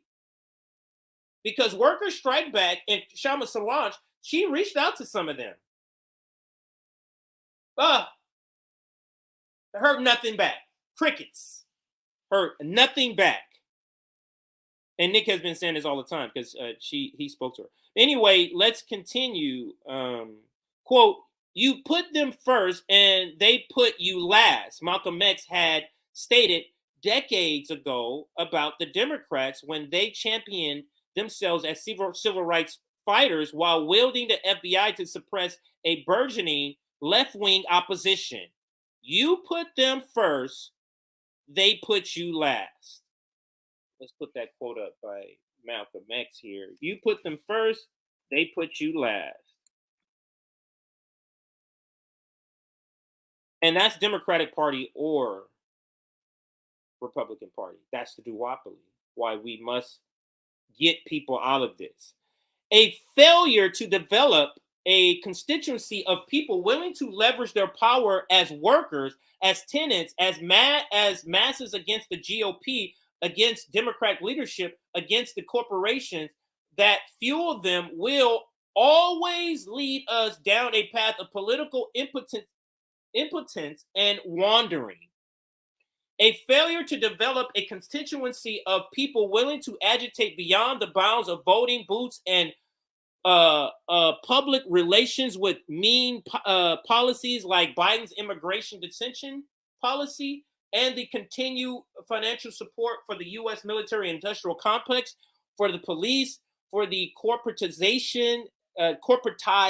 state shall persist, regardless of whom the people claim to elect and believe in. Regardless of you put in there, all of that is going to continue. So thinking this is why the strategy of, we're just going to, no, regardless of what red or blue you put in there, it's going to be the same outcome. Just with different makeup and perfume. This is going to be difficult. And this is why the professional managerial class never really wants to go down this path. They don't want to go. You think they want to go from their, weekend trips and lattes to real work? Can you see the Bernie and Sanders industrial complex, the Sam Cedars, the Emma Viglins? Do you really see them out there doing work? Anna Kasparian? Come on. This is going to be difficult work and will require dedication and leadership, but it's either developing true left-wing and socialist power or remain trapped in this loop where elected officials like Biden promise the people some reforms, and in the midst of those promises, more and more people are hurt, left in overcrowded prisons and detention facilities. Spot on last part of the article there.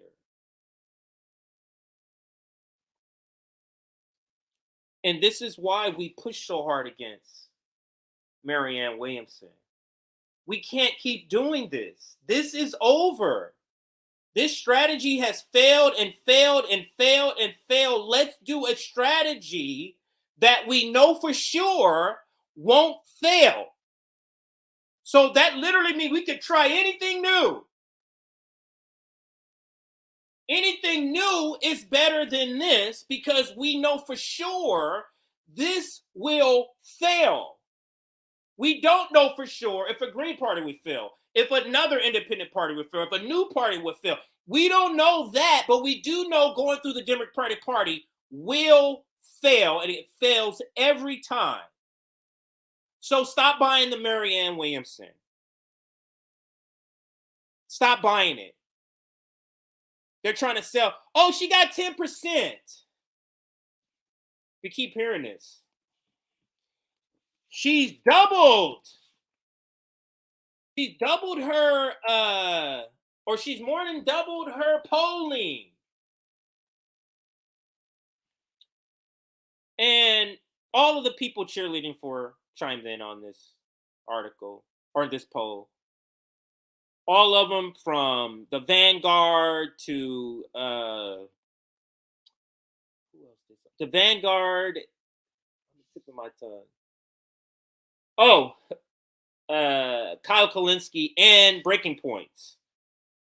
The biggest vocal people about this nonsense all talked about it. So let's go. Where did I retweet that? It might be on here. So let's go to that tweet I had. And this is, or actually it's not my tweet. It came out with, where's that tweet? Let me just find the tweet here in a second here. I'm trying to talk. Okay, now I know what I'm looking for. I'm looking for a quote tweet. All right, so this is going to be a quote tweet where I break down the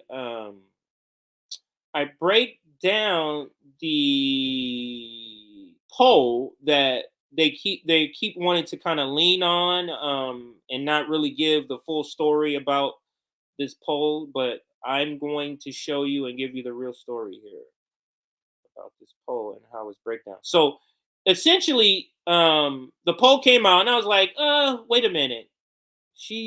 Her poll numbers went up. I'm like, I don't necessarily believe that. So let me dive deeper into this poll instead of just reading the top line number. And that's what I did. So let's wow. We're gonna get to that.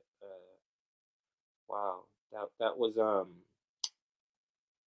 kid from Yemen being starved.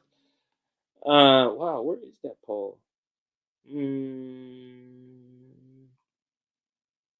me see if it's in my bookmark.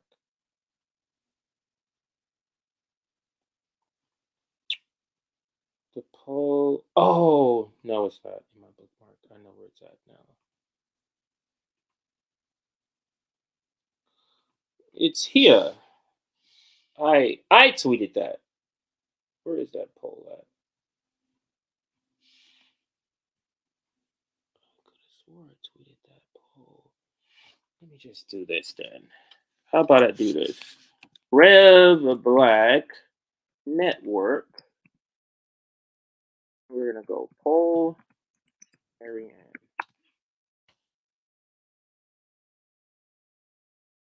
What? Wait, Rev Black Network. If they quote tweeted me, maybe it wouldn't come up. So let's do a or we search for me. Compton. Oops. Unmade tweet. All right, now let's try it. Wow, it's not coming up. What is going on here? Where is that poll? Anyway, poll. All right, I guess I gotta go all the way through here. Actually, hold on a second. So this part is not on screen because what I have to do, I have to access the bookmarks of the RBN Twitter account because I think that's where it's at. It's not, the bookmark is not here. So let me see if I can find that bookmark. 1 second here. Wow, this is really taking longer than I wanted it to be, but it is a point that's needed to be made about this because we don't want workers falling for this this sham they're trying to pretend about this poll. So it is important to cover. If I can ever find it.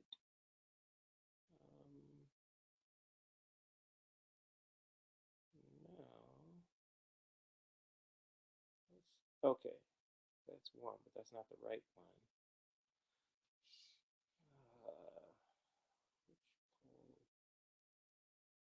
Is it here?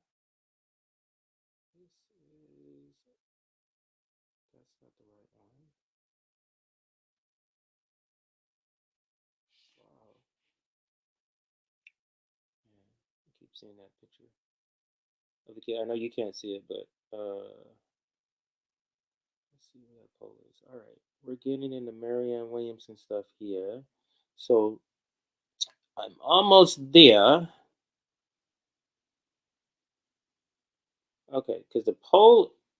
Okay, here it goes. So let me copy, paste this tweet. It isn't a bookmark, so I wouldn't be able to access this. Sorry. All right. So now, now I'm finally back. All right. So now we can go ahead and bring up this tweet. So here we see the point being made. This is a screenshot. Because like I said, Vanguard was one of the people that put out Marianne Williamson surge in the poll. Breaking Points, Breaking Points, Vanguard, and Circular Talk. I think that's how you say it. But let's break down Marianne Williamson's 10%. As I say in this tweet here, let's break it down, and I'll try to. Oops. Exit out of there. Try to break it down here, or blow it up here. There we go. All right, so let's break down Marianne Williams 10%. 10% is made up of 7% probably. So when you go to this, when you go to the poll that they keep referring to, when you dive into it, she's only getting 3% of people saying, I will definitely pick Marianne Williamson. She's getting 3%, not 10.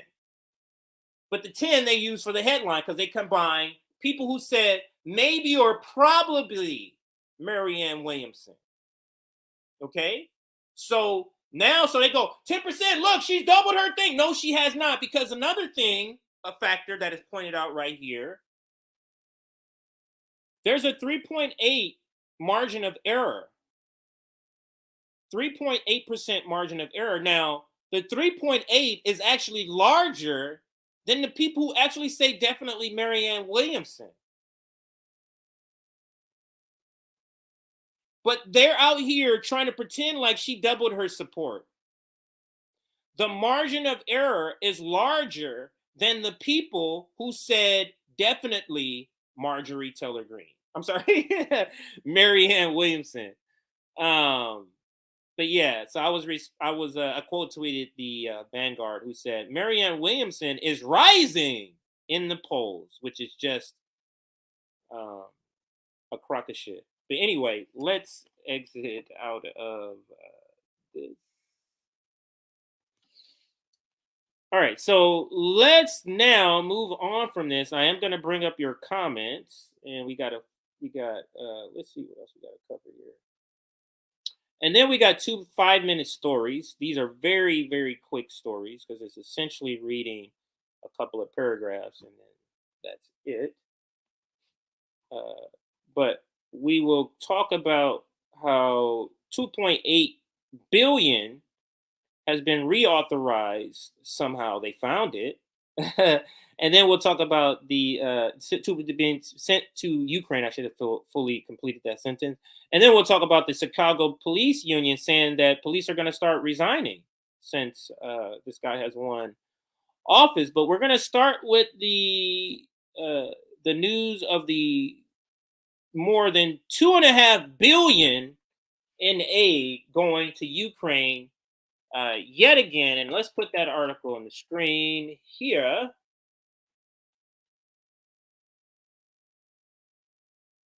This is from antiwar.com. We'll read this in just a second here. We're coming towards, we just crossed 2 hours. So welcome if you just joining us. We've been sitting and having some fun in this stream, a lot of different topics I'm trying to get through. That's actually why we now do separate streams on Wednesday, is because there was too many topics we couldn't get through with one. So you still get Nick and CJ on Wednesdays. You just get me in the daytime covering like 6 or 7 stories, and then you get Nick at night covering another 4 or 5 stories at night that we could not cover in one stream. So this story will be next. Do I have? Yeah, I do have a title for it already. But before I read that, let's make sure we get on our Substack. If you want to get notifications when we go live, you want to know when Nick is going live tonight, get on our Substack. He'll be sending that out later. I'm pretty sure. I think the graphic is ready. I saw the graphic being ready, so he may have announced it already. But let's like the stream. We're currently sitting at 247 likes. We had roughly 900 people come through and watch us so far.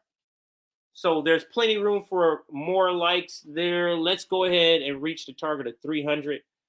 Let's do another 50 likes. There's well over 50 people who have not liked the stream who are watching right now. Hit that like button. 50 more people. Get us to 300 likes. Memberships, YouTube memberships, $3.99. We have those. Or scrolling down at the bottom, you'll see our GoFundMe, and you'll also see our Patreon. And Patreon is the best way to support us on a monthly basis. And you also see our fundraiser at the bottom. We're raising $1,000 to pay our employees, or to make sure we're giving fair labor value. And also our GoFundMe, you can see, donate there, credit card, debit, PayPal, and other ways to donate. All right, let's get back to the last two stories. These are two 5-minute stories we're going to cover right here, but very important stuff. Very important. And we'll end with the funnier one, like the lighthearted story we'll end with. But this is important. More of our money, more of our taxpaying dollars is not going to help us, not going to feed us, not going for our health care, not going to help our rent, our housing, or anything like that. It's going to pay for weapons. So U.S. announces $2.6 billion weapons package for Ukraine. $500 million in weapons and ammo will be shipped to Ukraine right away, and $2.1 billion will be used to purchase equipment for Kyiv. This was written by Dave DeCamp, and this is from yesterday. The Biden administration on Tuesday, that's yesterday, announced a new massive $2.6 billion weapons package for Ukraine that includes HIMARS ammunition, and that's HIMARS, HIMARS ammunition, missiles for air defense systems, artillery rounds, and other equipment.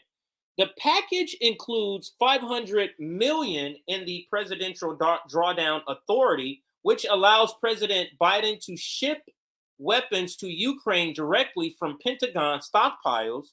The other $2.1 billion will go towards purchasing new equipment for Kyiv that could take months or years to develop, a program known as the Ukraine Security Assistance Initiative. Now, pause there. You see why they need this war to keep going? Some of this equipment won't even be ready for years. Years won't be ready, won't be delivered, I should say. The funds for the new weapons are still being drawn from the $45 billion Ukraine aid bill Congress passed in December. So far, the U.S. has authorized $113 billion to spend on war. According to the Pentagon, the Drawdown Authority package includes the following: additional munition for Patriot air defense system, additional ammunition for HIMARS, 155 millimeter, 155 artillery rounds. These are just rounds, mortar rounds, 120 millimeter mortar rounds, 120 millimeter, 105 millimeter tank ammunitions, 25 millimeter ammunition, tube launch, optical tracked wire guided missiles. They're called TOWs. Approximately 400 grenade launchers, 200,000 rounds of ammunition, 400 grenade launchers, 11 tactical vehicles to recover equipment, 61 heavy fuel tankers, pollution, 10 climate crisis, 10 trucks and 10 trailers to transport heavy equipment, testing diagnostic equipment to support vehicle maintenance and repair, spare parts, and other field equipment. The equipment will be purchased under, that's the equipment, that's the drawdown. That's what the president can do, the $500 million. And then the 2.1 is these items here. Additional munition for national advanced surface-to-air missiles, 9 counter unmanned aerial system gun trucks, 10 mobile laser-guided rockets, 3 air surveillance radars, and then some anti-aircraft ammunition, and then some artillery rounds, some rockets, some rocket launchers, mortar systems, mortar rounds, tank ammunition, javelin armor system, anti-armor rockets, precision air munition, approximately 3,600 small arms and more, 23 million rounds of small arms ammunition, 7 tactical vehicles to recover equipment, 8 heavy fuel tankers, and 105 fuel trailers. Climate crisis, armored bridging systems, 4 logistical support vehicles. This is all for all that 2.1 billion, and so on. You can read for yourself. The new package comes as the U.S. is hoping Ukraine will carry out a counteroffensive to regain more territory. But comments from the Ukrainian officials have cast doubt on Kyiv's capabilities to launch an assault. It's also unclear if U.S. and other Western support is sustainable, as Ukraine has been using massive amounts of artillery ammunition in its battle defending the bombast city of Bakhmut. That's where our money's going. It can't go to us. It can't come to us. They're sending billions away while we're about to be hit with unimaginable inflation because of the petrodollar losing its dominance. Meanwhile, 2.6 billion to these people. We're winning. And then we have people saying, let's vote some more Democrats into power. Then we have people saying, let's vote for Marianne Williamson, who literally has the same strategy as Joe Biden in Ukraine. No thanks. Let's move to the final. Actually, let me get your comments just in case they're on this topic here. Let me wait for the comments to update. They always take a second there to update. All right, so meanwhile, back in Flint in East Palestine, Ohio, exactly. They're telling you your water's clean in Ohio, and we just had United for East Palestine organization on yesterday. Yeah, they were just here yesterday. Where one of our guests, she was talking about how she was feeling sick. Every time she goes back to her house, she has to stay in a hotel because she has to flee the city for fear that she may have long-term effects. Meanwhile, we're sending $2.6 billion for some armor, for some ammunition, for artillery, and a bunch of other shit.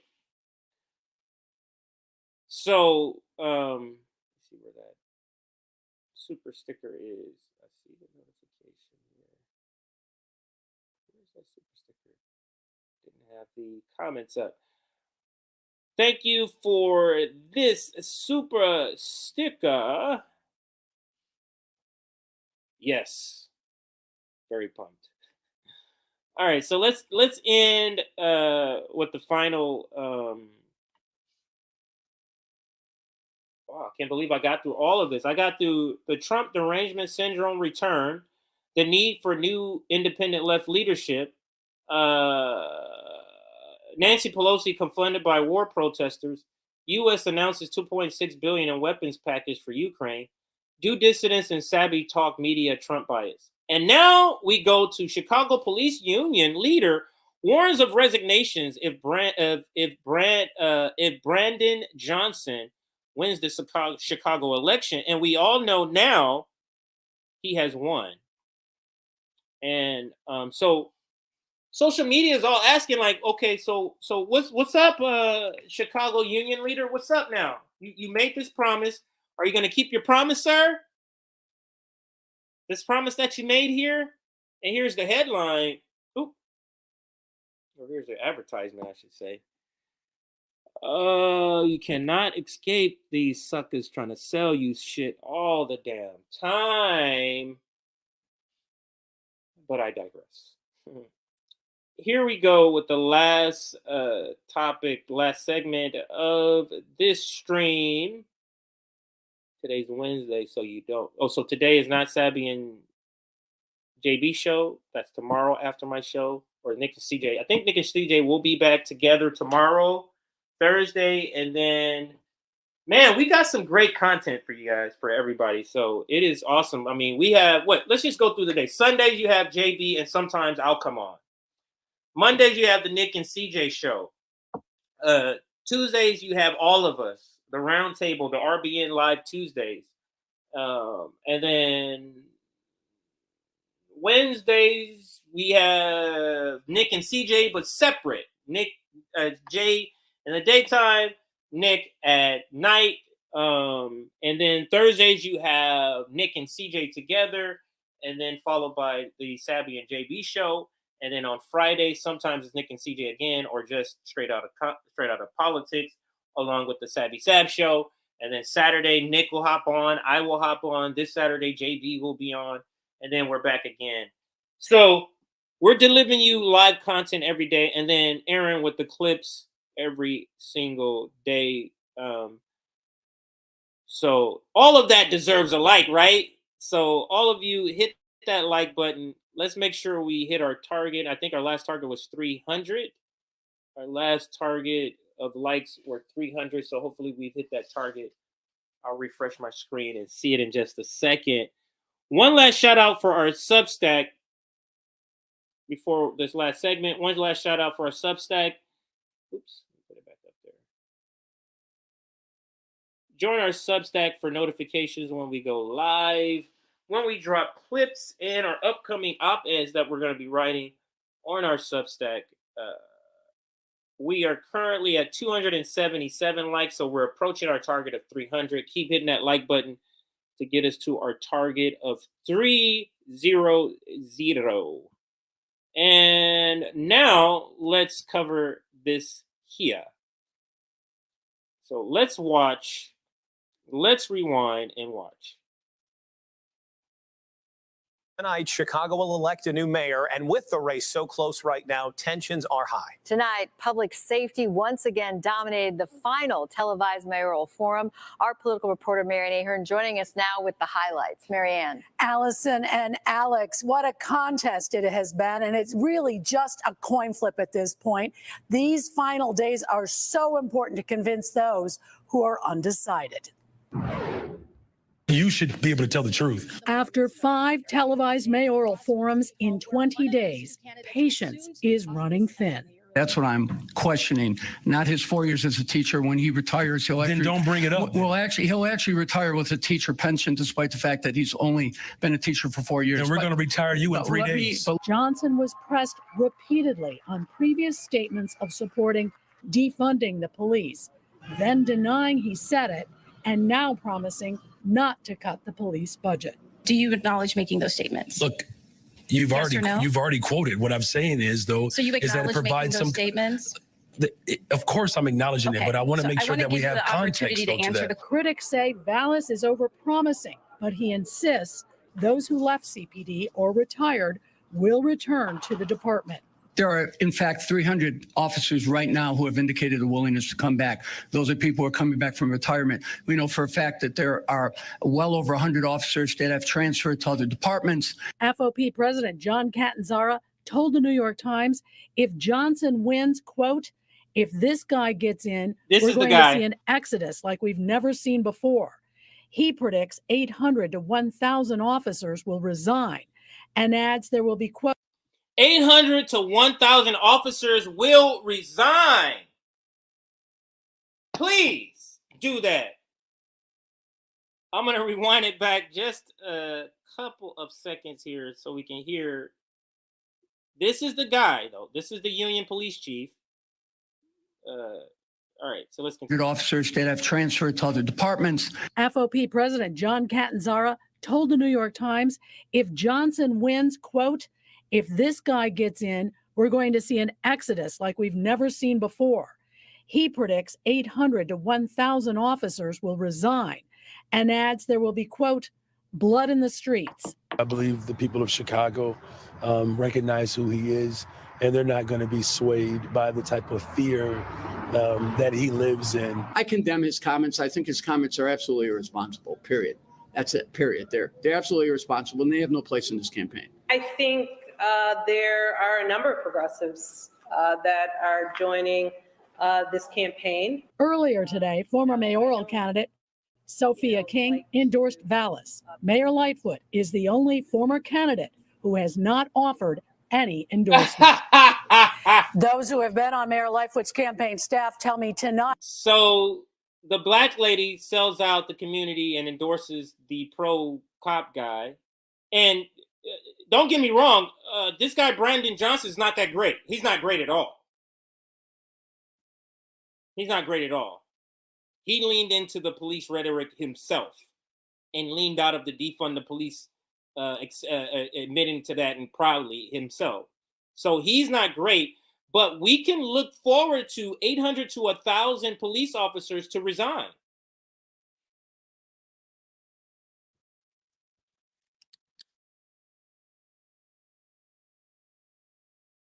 According and the guy that they mentioned, that is the Chicago Union police leader. So let's read the accompanying article. That was the video that came with it to show what he said.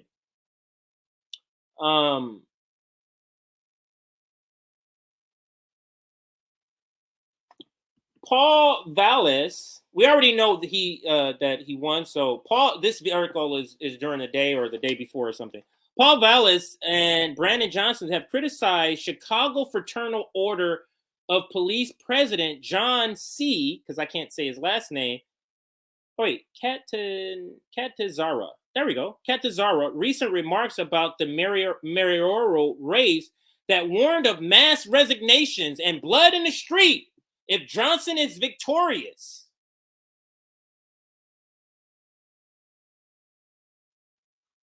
And in an interview with the New York Times, Catazara painted a violent picture if Johnson triumphs over Vallis on April 4th.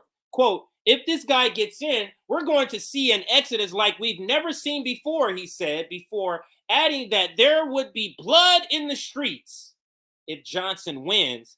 Catazara also predicted that 800 to 1,000 officers would leave the force if Johnson wins. Vallis,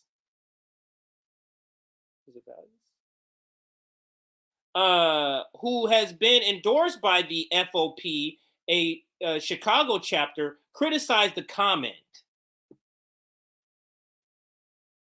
What does that do? You condemn the comment, but the person who made the comment and the people is still there. What does that do? So I hope, and this is what the last part I wanted to show you in this story is the reaction. Because people is like, okay, when can we see that you're gonna be out of here? So let me bring up that clip. I think police resign, and it's because of Brandon Johnson. Let's see if I can bring up. Is this going to be kind to me and find my tweet very easily? So here's the one right here. This tweet, which is an old one, this is not even new, but everybody went back to this tweet in order to quote tweet it, and you can see it's still going now. Because this is from over a week ago. It was about a week ago, about 8 days ago. So, but people have gone back to this tweet to go ahead and call it out and retweet it. I'm sorry, quote tweet it. And it says, so the original tweet, I'll go back to it. The original tweet says, Chicago Police Union president says 800 to 1,000 officers may resign if Brandon Johnson wins mayoral race. So that was March 28th. after he won, people started going back and quote tweeting it. I'll just read a couple of the quote tweets and kind of scroll through these. Okay, Johnson won. Now what, cops? Put up or shut up. Where are your resignations, Chicago Police Department? Solidarity to the Starbucks workers who are about to have some horrible co-workers. No, I don't know that. Okay. We are all waiting.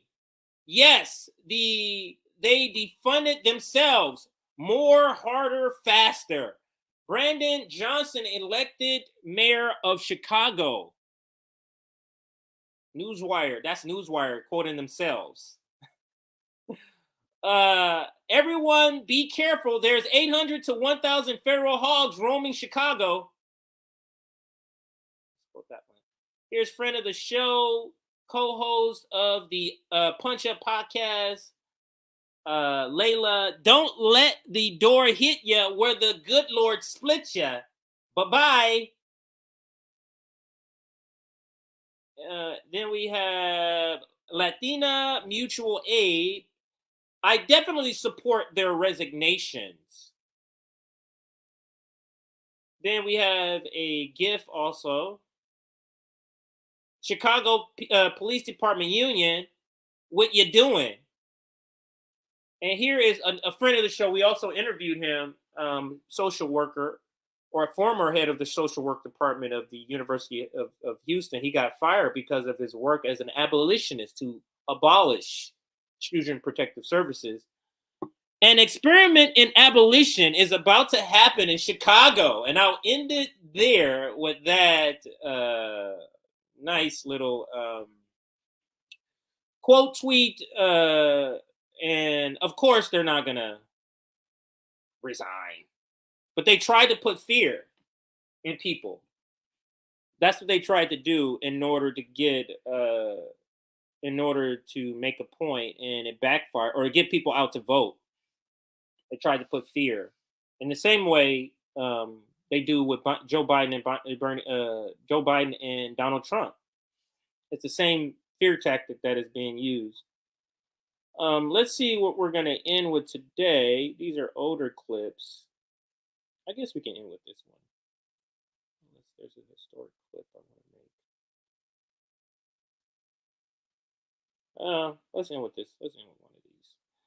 All right. So thank everybody for watching. This is Shama Sawad and on Bad Faith. Oops. About the Pramila Jayapal critique? Yeah, and also about the whole discussion about she's like, oh, like no, more than that. Williamson. I'm sorry, I have.